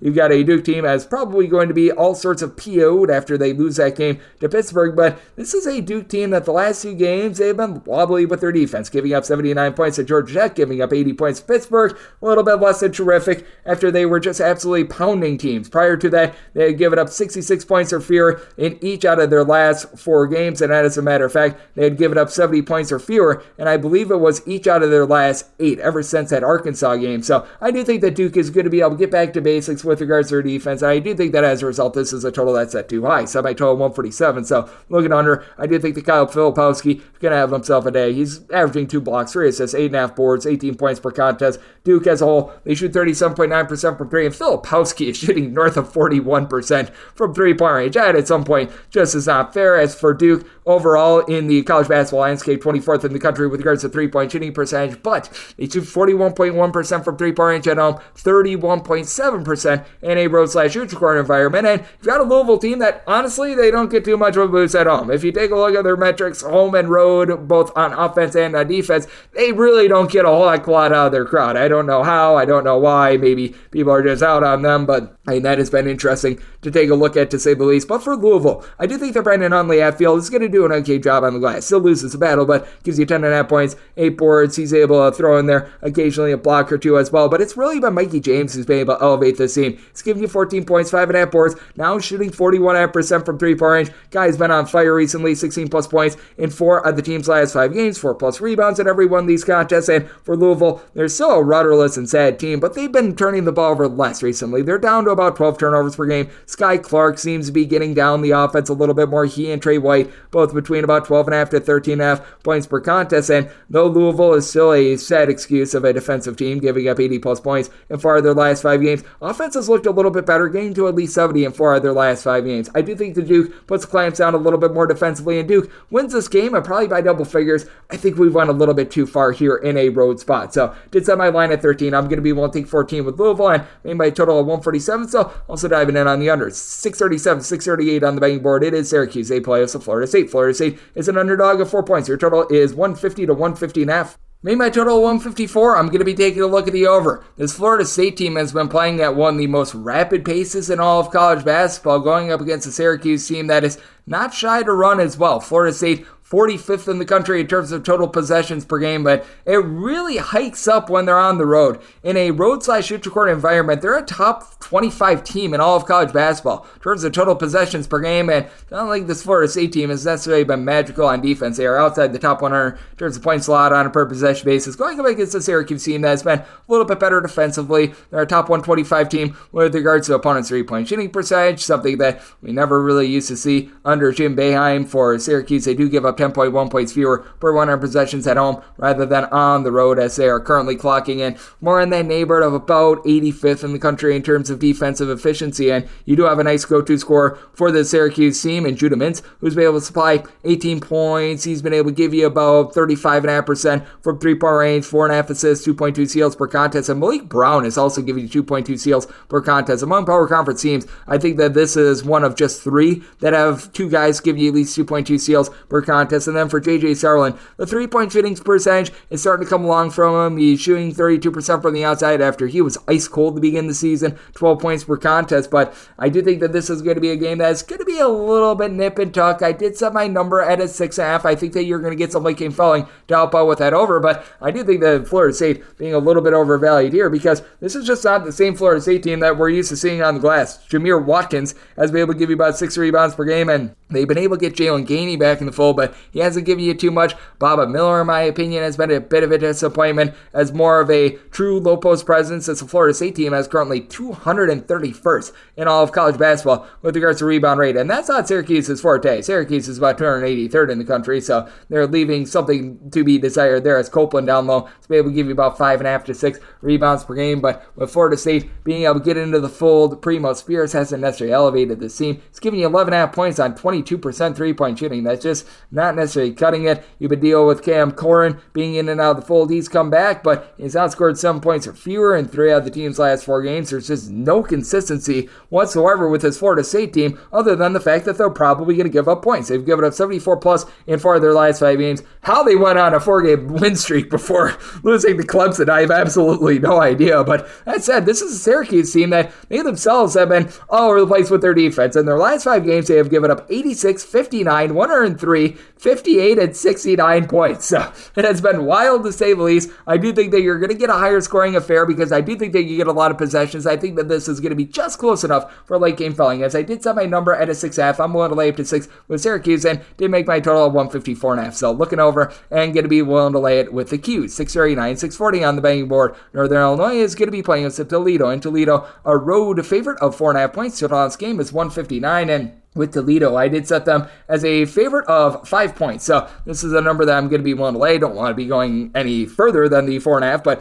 I'm willing to go to the 4.5 as it is a Toledo team that certainly, once again, lacks on defense, well outside the top 200 in terms of points allowed on a per possession basis. And this has been an offense that hasn't been what it was a season ago. Last year, they were literally number 1 in the country in terms of points scored on a per possession basis. And this is a Toledo team coming off of scoring just 62 points against Central Michigan. They've actually been held below 70 points in each of their last 2 games. That said, for Toledo, they've given up 72 points or fewer in 4 of their last 5 games. And something I think comes to an end going up against a Northern Illinois team that is not efficient. They're outside the top 250 in terms of points scored on a per possession basis, but this is a Northern Illinois team that is currently a wreck on defense. You've got 362 Division I teams, and they are 347th in all of college basketball in terms of points allowed on a per possession basis, and they really don't get any sort of a boost at home. They're a bottom 10 team in the country in terms of points allowed on a per possession basis in their friendly confines. So that is rough to say the least. It is a Northern Illinois team that has David Quaid, Zariq Nutter being able to combine for about 33.5 points per contest. You've had about 5 boards out of Nutter, and then you've been able to have the gentleman from Switzerland, Jana Conan Niederhauser, be able to give you about 5 rebounds per game. Problem is, he's now out of the fold. He's been missing the last 3 or 4 games, and the team is still dealing with the injury to Keyshawn Williams, who was averaging 18 points per contest for the team a season ago. So you've got a little bit of a rough ordeal there for a Northern Illinois team that they do shoot 36% from 3, but also 66% at the free throw line. They are turning the ball over 13 times per contest, and when it comes to Northern Illinois, 312th in all of college basketball in terms of opponents' three-point shooting percentage, allowing opponents to shoot north of 38% from the outside. So that has been a little bit of an issue. This is a Toledo team that they themselves, they are going to give up the arc. Toledo, 245th in all of college basketball in terms of opponents' three-point shooting percentage, but with this Toledo team, you do have someone in Raheem Moss who's able to be a little bit of a do-it-all guard for this team. He's been able to supply the team with 16 points per contest, chipping in there 2.5 assists, 1.5 steals per contest. Not a great three-point shooter, but that's why you've got Mr. Dante Maddox shooting north of 40% from three-point range. He, along with Tyler Cochran, have been able to combine for about 3.5 steals per game. It's a Toledo team that they still only turn the ball over about 11 times per contest. They've slowed down just a little bit with regards to their tempo, but They're getting a little bit more out of some of their ancillary pieces, with Northern Illinois being one of the worst rebound rate teams in all of college basketball. That kryptonite of Toledo, that is not going to be unearthed in this one. I do think that Toledo going to still be able to do a solid job in terms of their offense against a Northern Illinois team that they have now given up 78-plus points in each of their last 4 games. So I do think that this is going to be a nice up-tempo, high-scoring affair. I did set my total at a 163, so a circumstance where I'm going to be looking at the over. And Toledo won a late to 4.5 with them. 641, 642 on the betting board. Northern Iowa plays us Evansville. Evansville finds themselves as 13 to 13.5 point underdogs. 142 to 142.5 is your total line. I did set Evansville as an underdog of 12 points. Here at 13 plus, I'm going to be willing to take the points. It's a Northern Iowa team that I just can't buy in on defensively. Now, for Evansville, with Ben Humoriches out of the fold, this team has really struggled. They're now outside the top 200 in terms of points allowed on a per possession basis, giving up 10.3 points more per 100 possessions when they leave home. But for Northern Iowa, 189th in the country in terms of points allowed on a per possession basis. They've been better recently, but they only give up about 2 points fewer per 100 possessions at home rather than in a road/neutral environment, so they're not getting a lot from being in their friendly confines. It is a Northern Iowa team that is able to bomb it from 3-point range. You've gotten really good production out of Bowen Bourne. He was a little bit slow out of the gates, but now he's been able to give you about 14 or so points per contest from 3-point range. He's shooting about 33%, but take a look at things ever since the first 3-4 weeks of the season, well north of 35% there. Nathan Izey, he shoots 42.5% from the outside with 14.5 points per game, but for Northern Iowa, you got 2 guys on the roster that average more than 4 rebounds per game. That'd be Heisey along with Titan Anderson. Even though you do have someone that stands right around 6'11" and Jacob Hudson, he just hasn't necessarily given you a lot down low. They go up against a bunch in Evansville that certainly they have not been the world's greatest team on the glass, 268th in all of college basketball with regards to rebound rate. Northern Iowa, they're more around 167th, but with this Evansville team, you do have Yasan Toomey, who I think is going to be able to do a nice job being able to control things down low, 6.5 boards, 7.5 points per contest for a Evansville team that's still shooting about 34% from 3-point range. Laid just a big giant egg against Drake. They only scored 48 points in that one, and with Humoriches out of the fold, this team scored 64 points or fewer for their last 5 games. So this has been a big giant issue for them, and I will give credit where credit is due. Northern Iowa has now given up 60 points or fewer in 3 of their last 4 games. Part of it is they've been going up against some of the lower tempo teams in the conference. Murray State is a little bit of a good shooting team, but they're not a team that plays up tempo. UIC, Southern Illinois, they're 2 teams that play fairly slow as well. So I do think that they benefited a little bit from that regard, and this is an Evansville team that certainly has been rocky without Humoriches, but I do think that they're going to erupt a little bit more here against a Northern Iowa team that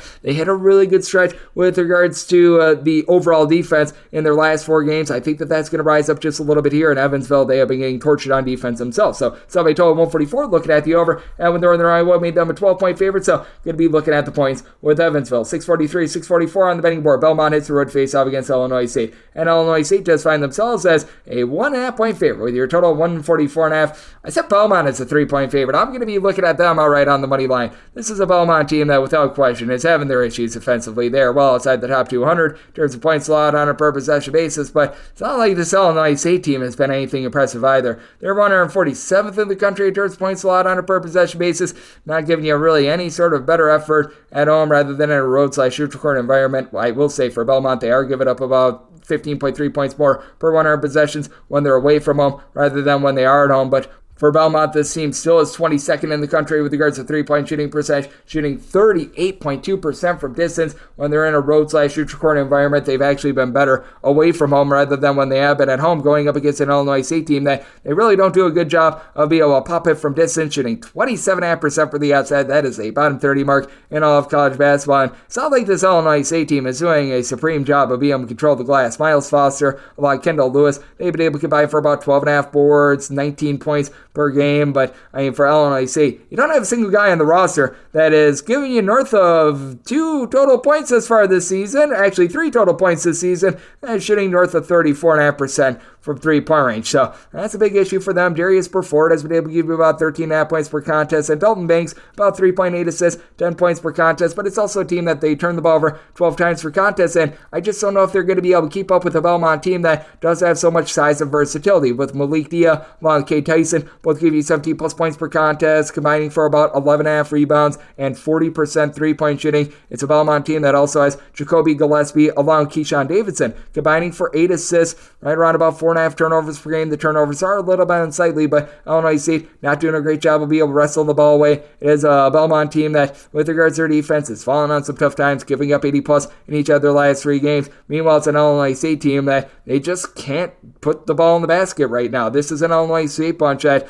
last time they exceeded 71 points in a game. You have to go back 8 games ago when they played against North Dakota State. So it has been a rough state of affairs for them. You've got a bad offensive team against a bad defensive team. I do think that Belmont, in the end, with their versatility, wins out. I'm making them a 3-point favorite, so looking at Belmont outright on the money line. I do think that this game is going to be close enough for late game felling as well, which is why I did set my total at 145. So looking over and going to be looking at Belmont on the money line. 645, 646 on the betting board. Creighton plays us to Xavier. Xavier finds themselves as underdogs of 8 to 8.5 points. Total between 147.5 and 148. Did set Xavier as an underdog of 8.5 points. So you're at the 8. It's a max I'm going to be willing to lay, but I am going to be willing to lay it. It's a Xavier team that has been very wobbly all season long in terms of their overall offense, but the defense has been a very good constant for this team, and it's much better than what we saw a season ago. Xavier, in terms of points allowed on a per possession basis, right around 72nd, and they are giving up about 4.5 points fewer per 100 possessions this season rather than a season ago. You have to wonder if getting that triple overtime win, in which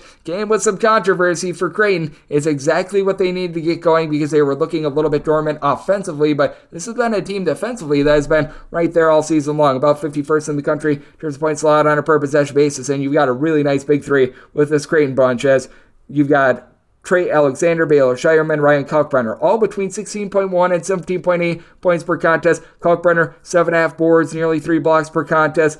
Alexander, he's not only shooting about 30% from 3, but 6 boards, 4.5 assists, and then Shireman, 4 assists, 8.5 rebounds, and he's your main 3-point shooter at 36%. Now you've got a trio of guys, Frank Farabello, Mike Miller, along with Isaac Trout. They're all shooting north of 40% from 3, and why Greg McDermott doesn't go to his bench a little bit more for some of these guys has really been mind-numbing to me. You've got someone like a Frederick King, who does a solid job down low whenever he gets minutes, but his minutes are very inconsistent. And then you've got a Xavier team that, after their defense was looking solid towards the beginning part of conference play, and has fallen down a little bit. They have now given up at least 70 points in 3 of their last 4 games, and for Xavier, the 3-point shooting for this team, it's starting to rise up. They're shooting 35% from the outside. Quincy Oliveri, along with Jaitis Namasika, hopefully I said that correctly. Both of these guys are shooting north of 43.5% from the outside, and Davion McKnight has been a little bit of a do-it-all guy. He was much of this when he was over at Western Kentucky. 5 assists, steal and a half, 4 boards, 10.5 points. Doesn't shoot it great from 3, but he needs a nice support to Quincy Oliveri and Desmond Claude, your main 2 scorers, registering about 34 points per contest. And for Creighton, no doubt about it, they gave up quite a few points in that triple overtime game against Seton Hall, but this defense has actually been what has been carrying them recently. Sans that triple overtime game, which I think that is very fair to throw that out the window, this team has now given up 72 points or fewer in each of their last 7 games. That was when they gave up the north of 80 spot to Alabama. I do think that Creighton starting to get a little bit more online. This is a Creighton team that's also been much different offensively when they've been at home rather than when they've been in a roadside shooting environment. As it's a Creighton team that at home from 3-point range are shooting about 36% from the outside. That drops below 35% from the outside in a roadside shooting environment. And in terms of points scored on a per possession basis, they're getting right in the neighborhood about 16.5 points more per 100 possessions at home as well. So I do think that they do a solid job taking it to Xavier, and I do think that the offense has now awoken. I set my total at a 148.5 here at the 147.5, looking over and want to lay up to 8 with Creighton. 647, 648 on the betting board. Michigan, it's a road face-off against Purdue. Purdue does find themselves as 17 to 17.5 point favorites. Total between 152 and 153.5. Set my number at 16.5. 17 is my minimum buy point here. Keep in mind that Doug McDaniel's suspension is active here. It's only for road games. Why? I have absolutely no idea, but that's what you're looking at there. But it's a Purdue team that they are obviously going to dominate this game down low. You've got Giant of the Year Zach Edey giving you 23.5 points, 11.5 rebounds per game. And if you go back to when Michigan played the first time without Doug McDaniel, the defense was actually fine. Now it was against Maryland, so you need to have a little bit of a asterisk there, but they lost that game 64 to 57. They did a fine job defensively. The offense just really had no life whatsoever, as Jalen Llewellyn had to become the main ball handler for this team. He saw 33 minutes in that game, and in the 2 games since then, he has seen a grand total of 15 minutes and 7 points. He has been really all over the place since coming in for Princeton, so it's a big question mark as to what you're going to be able to get there. You have to be relying upon Nabari Burnett as well for this Michigan team, a guy that has been all over the place as well. I think think it was in that St. John's game where he had like 10 points in the first 8 minutes or something like that.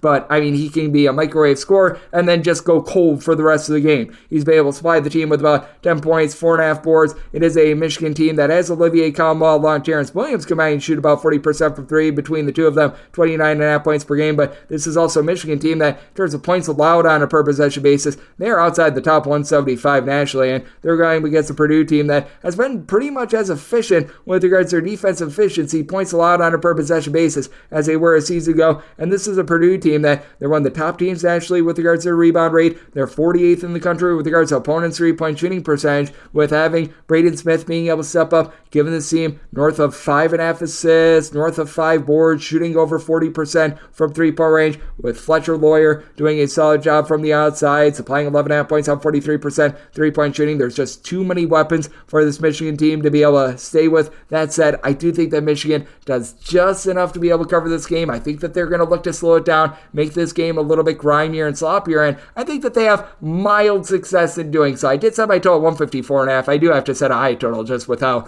bad this Michigan team has been defensively, and this is a Purdue team that they have just been an absolute lightning rod with their offense this season. They're now up to a top 100 team in terms of total possessions per game, and for Purdue, they've gotten to at least 83 points in now 4 of their last 5 games, and they've also given up at least 70 points in 4 of their last 5. So looking at the over and at 17 plus, looking at the points with Michigan, 649, 650 on the betting board. San Diego State plays us Wyoming. Wyoming, an underdog of 17 to 17.5 points. Totals between 143.5 and 144.5, and with Wyoming, I did set them as an underdog of 17 points. Here at a 17.5, I am going to be willing to take them with Wyoming. It's a Cowboys bunch that has been tremendous with their three-point shooting and have been tremendously bad at being able to take care of the ball, though. This Wyoming team has a very good go-to scorer in Sam Griffin, who's been able to supply 18 points, 3.5 assists on 42% three-point shooting, and a cool Cott also shoots a little bit north of 42% from three, 15 points per contest. Between the two of them, though, right around 6 turnovers per game for a Wyoming team that they do shoot 39.8% from three-point range, and you'd think that Wyoming would have just absolutely dramatic home and road splits,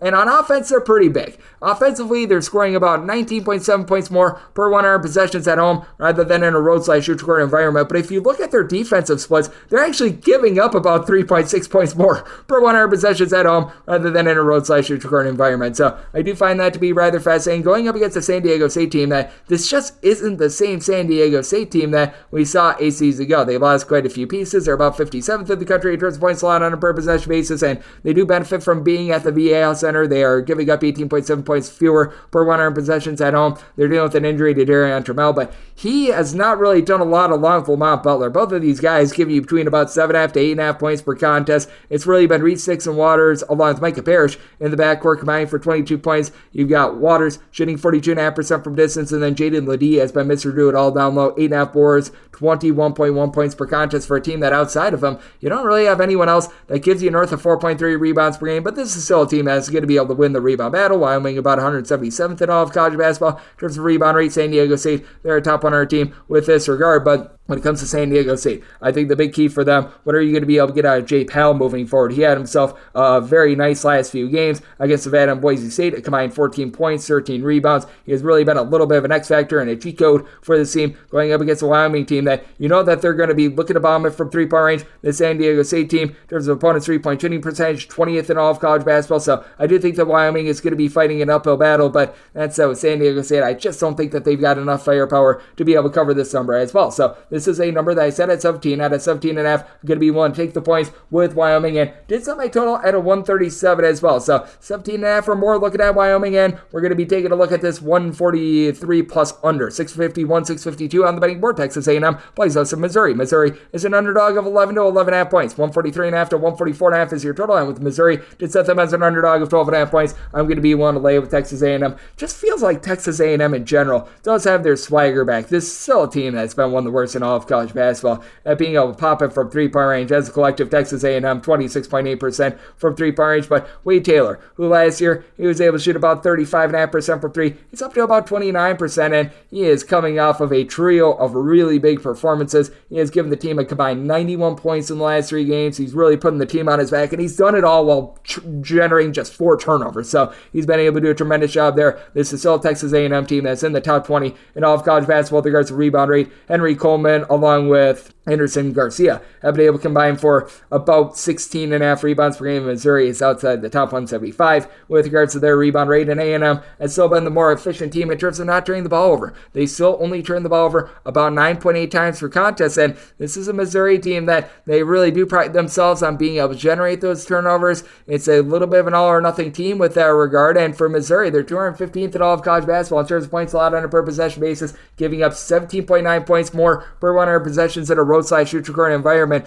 rather than at home. Why Connor Vanover isn't seeing more minutes, I have absolutely no idea. They've been dealing with the injury to Caleb Grill, who would certainly be able to help this team out defensively as well. You've got John East and Tamar Batts, who have been able to do a solid job offensively. These are two guys that have been able to combine for in that neighborhood of about 28.5 points per contest, and they're both shooting north of 47% from three-point range. And yet, despite that, this team shoots 32.9% from the outside. It's just a rhymeless, reasonless team with this Missouri team that it just feels like they have a bunch of guys that have no idea what they're doing out there in terms of being able to play as a cohesive unit. It feels like they're all just playing for themselves at this point. Missouri 197th in all of college basketball with regards to opponents' three-point shooting percentage in a roadside shoot-to-court environment, allowing opponents to shoot about 36% from distance. So I do have my big-time issues there. Texas A&M, it just feels like they're starting to get a little bit more online. I do think that this is going to be a little bit of a slow-down game. Texas A&M still well outside the top 250 in terms of total possessions per game. So did set Texas A&M as a 12.5 point favorite. I'm going to be one to lay the number. And in terms of total, set mine at a 144.5. I think that Missouri is just going to continue to give it up. This is a Missouri team that has now been torched for at least 75 points in 4 of their last 5 games. And for A&M, they've been able to get to at least 73 points in each of their last 3 games. So going to be looking at the over and going to be willing to lay it with A&M. 653, 654 on the betting board. Oklahoma State plays us at TCU. TCU is a 4.5 point road favorite, and your total between 144.5 and 146.5 made TCU the favorite of 6 points. So I'm going to be willing to lay the 4.5. It's a TCU squad that played against absolutely nobody out of conference, but this defense thus far has been able to back it up in conference. They had that great showing against Houston, being able to get the job done in that one. It's a TCU team that just as a whole, they're able to hit the glass by committee. You don't have anyone that gives you north of 5.7 rebounds per game. That'd be your top scorer, Emmanuel Miller, about 16.5 points per contest out of him. But I mean, this is a TCU team that at home, they have been a little bit more dominant than they have been on the road, but at the same time, they haven't been too bad on the road either. In terms of total points allowed on a per possession basis, this is a TCU team that is 16th in all of college basketball, going up against an Oklahoma State team that, if you look at them metrically, they're not horrible. They're 98th in the country in terms of points allowed on a per possession basis. They've been able to get quite a bit more offensively this year, shooting 35.5% from 3 after they were horrible from 3-point range a season ago, as we got Bryce Thompson, Lon Javon Small, combining for about 26.5 points per contest, both shooting 35.5% from 3 and Small, 5 boards, 4.5 assists. Do like his overall game, but it's a Oklahoma State team that as well. They turn the ball over 14 times per contest. They go up against a TCU team that, while they aren't what Iowa State along with Houston are in the conference at being able to generate turnovers, this is one of the better teams in all of college basketball in terms of turnovers forced on a per possession basis. They are 24th in the country with this regard. This is an Oklahoma State team that as well has been able to do an okay job of guarding the 3-point arc. It's not great. It's not terrible. They're clocking in right in the neighborhood of about 123rd, but you've got a TCU team that you have a whole bunch of pieces like Jameer Nelson Jr. that really doesn't shoot a lot from 3-point range, but he's able to give you a few steals. He's able to chip in their 10 plus points per contest, and they're going up against a TCU squad that as well, they've done a nice job of not allowing a lot of threes. 45th in all of college basketball with regards to opponents' 3-point shooting percentage, with Oklahoma State not having those big men like Musa Cisse, the Boone brothers of the past. You're looking at Keon Williams being your top rebounder with about 6.1 rebounds per game, and with TCU, a team that does turn the ball over quite a bit with about 13.5 turnovers a game, generating those turnovers themselves, and having now Trey Tennyson shooting 48% from 3-point range. I think they control this game and get the job done. Set my line at 6. I'm going to be willing to lay it with TCU. And with this total, I did set it at a 146. This is a TCU team that's really spread themselves up, top 75 team in terms of total possessions per game. So you're at a 144.5 to a 145, looking over and looking to lay with TCU. 655, 656 on the betting board. Virginia Tech plays us to Boston College. BC is a underdog of 5 to 5.5 points. Totals between 148.5 and 149.5, and with Boston College did set them as an underdog of 6.5 points. I'm going to be willing to lay it with Virginia Tech. So Virginia Tech team has had a bit of a wobbly year thus far this season. The offense has not been quite what we were expecting it to be, but this team is doing a relatively solid job down low, with Lynn Kidd being able to give you 14 points, 7 boards, and it's a Virginia Tech team that just a few weeks ago was shooting below 33% from 3-point range as a collective. They're now shooting north of 36% as a collective, and they get to go up against a Boston Boston College team that's 291st in all of college basketball with regards to opponents' three-point shooting percentage. Now, Boston College has been one of the more efficient offenses in all of college basketball because they've got a guy by the name of Quentin Post who's able to give you north of 16 points, 7 boards, a true 7-footer that's shooting well north of 40% from three-point range. So he's been able to spearhead a unit that also has quite a few guys have come in and have been able to really acclimate to their role. As you've been able to have Jaden Zachary, who was a great three-point shooter like 2 seasons ago, become an assist-to-turnover ratio guy of 3, be that main floor general for the team. While Claudio Harris plays a little bit more off the ball, coming in from the Big South. He's been able to supply 14 points, shooting 39.5% from three-point range for a team that only turns the ball over 9.4 times per contest. Now, you've got a Virginia Tech team that is one that is going to give it up from beyond the arc a little bit as well, but it's not quite to the extent of Boston College. Virginia Tech, in terms of their three-point shooting percentage defense, they're clocking in more in the neighborhood about 85th, giving up right around about 32% three-point shooting, and this is a Boston College team that they actually shoot a little bit better from three-point range on the road rather than at home, but this is also a Boston College team that sees quite a bit of a defensive drop-off when they are away from home as well. With this Boston College team, they are well outside the top 150 in terms of points allowed on a per possession basis, giving up 11.1 points more per 100 possessions when they are away from home. Hunter Couture for Virginia Tech, who's able to give you double figures. He's able to pop it well from three-point range. Sean Padula, I think, is going to be the most efficient guard in this game. He has been turning the ball over a little bit too much, 3.8 times per contest, but does give you 16 points per contest. He's been able to do a solid job being able to supply 18-plus points in 4 out of the team's last 5 games. So with Boston College really not generating a lot of turnovers, and with Virginia Tech really just getting into form in general with regards to their offense, scoring 70-plus in how far their last 5 games, I do think that Virginia Tech going to be able to get it done in a game involving a pair of teams that they don't necessarily play super duper fast, but they're pretty efficient on offense, pretty inefficient on defense. I did set my total at a 146.5. Here at the 148.5, 149.5. I think we've gone a little bit too far with the tempo looking at the under and want to lay up to 6 with Virginia Tech. Now we have my DK Network right to pick. 657, 658 on the betting board. BYU plays us to Houston. Houston is a road 2.5 to 3-point favorite, and your total is 135.5 to 136. And my write up here is on BYU. I made them the 2-point favorite, marquee game of the night, and I do think that this home court environment is going to be able to get the job done for BYU. Now, whether it's going to be money line or spread, that all depends upon if money lines are available when I need to post this up. So there's a possibility that it might be just the plus 3 points. There's a possibility it might be the money line. Make it known, I'm going to be taking the money line myself, so don't be alarmed if you see like plus 3. It's one of those cases where I do like BYU outright in this spot, but I mean, it's a BYU team that is the most balanced team in all of college basketball. They're 5th in the country in terms of both offensive and defensive efficiency, points scored and points allowed on a per possession basis. And for this BYU team, you just have a plethora of scoring options. You've got 6 different guys giving you at least 9.3 points per contest, 2 guys that give you at least 4 assists per contest, as Dalen Hall and Spencer Johnson have both been able to do a really good job of being able to dole out the ball. Jackson Robinson is really the only out of your top 5 scorers that give you fewer than 4 rebounds per game. BYU has been able to be a dominant team with that regard as well. They're 5th in the country in terms of rebound rate. Houston is 13th, but with Robinson, he's your main scorer, shooting 37.5% from the outside. Now, if there is one difference between these two teams, with Houston, they do a tremendous job with regards to their turnover ratio. They force north of 15.5 turnovers per game. They only turn the ball over 9.5 times per contest. BYU, they only force about 12.5 turnovers per game. Still very solid at being able to take care of the ball, but that is the main difference that you do have between these two teams. And I love what Jamal Shed is able to bring to the table for Houston. He's been able to supply the team with about like 10 points, 6 assists, multiple steals per contest, very good active hands. LJ Cryer has been able to give you 15 points per contest from 3-point range. He's been able to stroke it at about a 35% clip, but I do think that this home court environment is something that we do need to be factoring in. You have to travel from Texas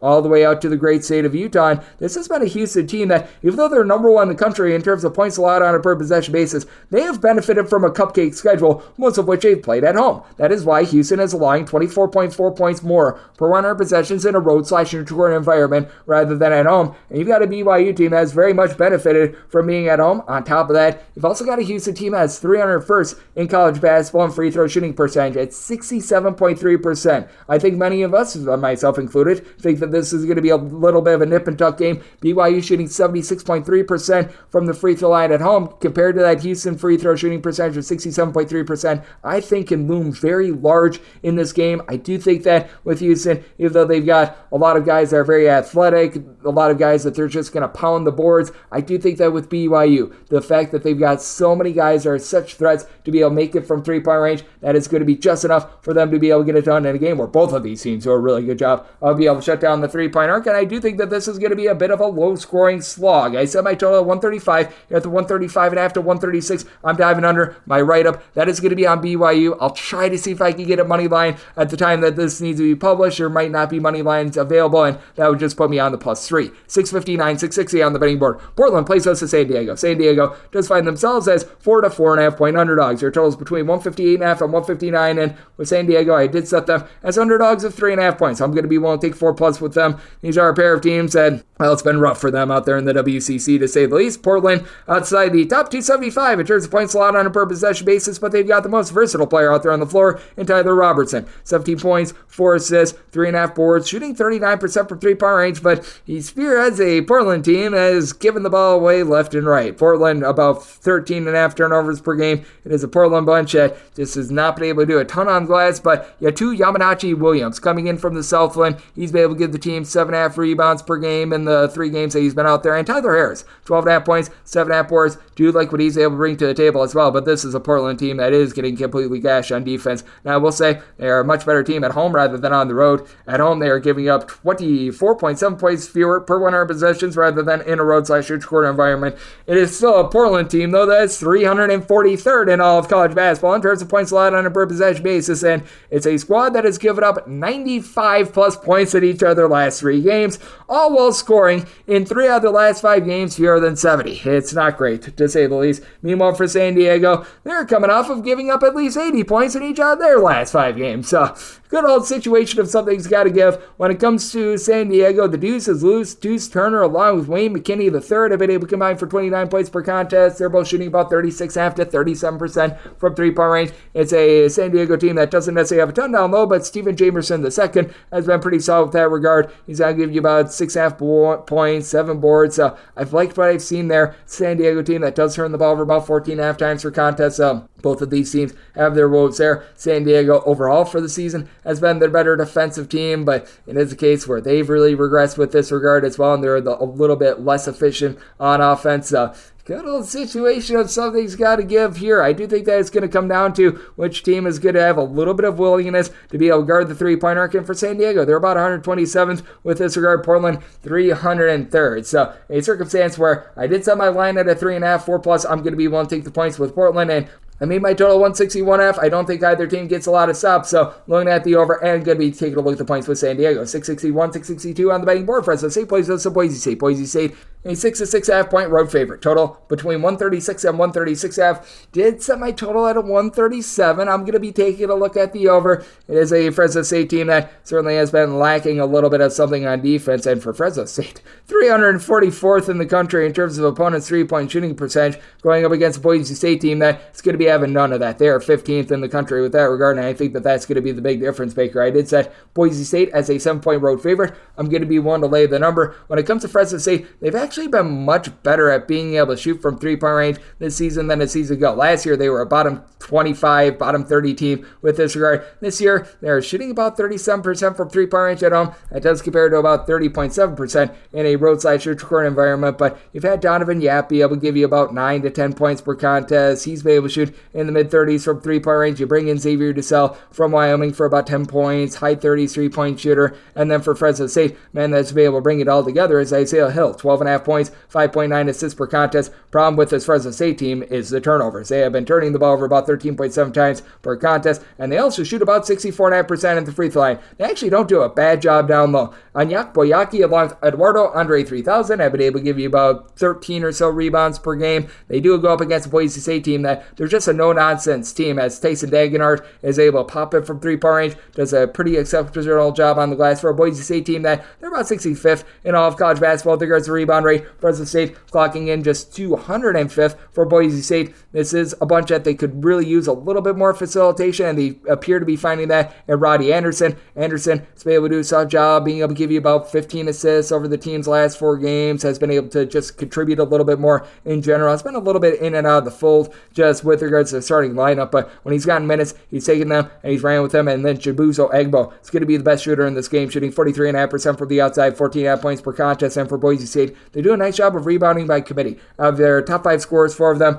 do give you at least 4.8 rebounds per game. That includes Cam Martin, who's been very versatile at 6'9", about 2.5 assists, 5.5 points, 5.5 boards. So I've loved what I've seen out of him. It's a Boise State team that is once again in the bottom 100 in terms of total possessions per game. They're really doing a nice lockdown job on defense. The last time Boise State allowed north of 70 points in a game, you have to go all the way back to the month of November when they were playing against Butler. They gave up approximately 70 points in that game. They also gave up 82 to Virginia Tech, but outside the first 4 games of the season, they haven't allowed north of 70 points. Meanwhile, this is a Fresno State team that they're certainly getting cooked with regards to their defense. 72 plus points surrender in 4 of their last 5 games. This is a team that's going to allow a whole bunch of open threes, and I do think that this is going to be a game that's close enough for late game fouling, which is why I'm going to be taking a look at the over semi-total at a 137, and here in this spot, it's at Boise State as a 7-point favorite, so I'm going to be willing to lay the number. We wrap things up with 663, 664 on the betting board. UNLV plays those to Air Force. Air Force, an underdog of 11.5 to 12.5 points, 134.5 to 135.5 is your total. With UNLV, I did set them as an 11.5 point favorite. So now that we're getting to 12.5, I'm going to be willing to take the points with Air Force. It's an Air Force team that, without question, it's been rudderless and strange for them all season long, but I do think that Air Force is going to be able to hold in there against a UNLV team that they had a really nice boost when they were able to get both of the Boone brothers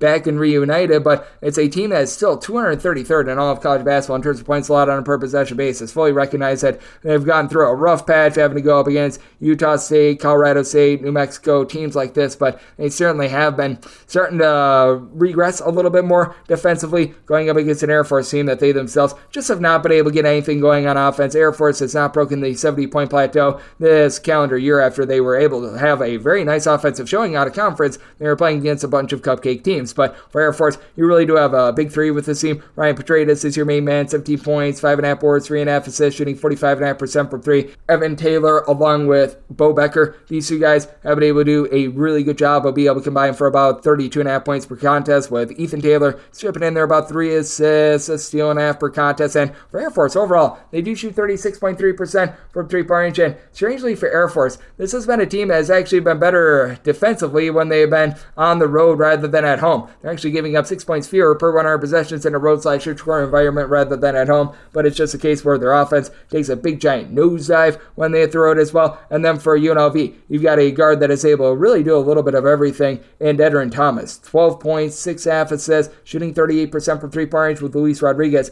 being able to chip in there about 12.5 points per contest. And it is a UNLV team that they, much like Air Force, outside the top 200 with regards to rebound rate. UNLV has done a solid job taking care of the ball, though, with about 10.5 turnovers per game. They've been dealing with the Jalen Hill injury for a very long time. He tried to return on January 6th and now is back out of the fold, so has been a little bit less than helpful for the team. But you do have quite a few guys that are able to bomb it from 3-point range. You've got some like a Jackie Johnson III, who's been able to shoot about 39.5% from 3-point range. I know that he's dealt with a few things as well that has sort of put him in and out of the fold with regards to the main lineup. And when you've got someone that's able to give you a block and a half per contest like Caleb Boone, that does help out the defense a little bit. I do think that Air Force continues to struggle offensively, but for UNLV, they themselves have been having their issues just with regards to consistency on offense, and they're outside the top 250 in terms of total possessions per game as well. So I do think that this is going to be a bit of a low-scoring slog. I set my total 131.5, diving in on the under. And when it comes to UNLV, I did make them an 11.5 point favorite, so we'll take 12.5 with Air Force, and that'll wrap things up for the Tuesday edition of Coast to Coast Hoops, now part of the VSiN Family Podcast. A big thanks to Nick Lorensen of Mid-Major Madness for joining me in the last segment. If you do like what you're hearing from this fine podcast, Coast to Coast Hoops, you're able to subscribe wherever you your podcast, Apple Podcasts, Google Play, Spotify, Stitcher, and TuneIn.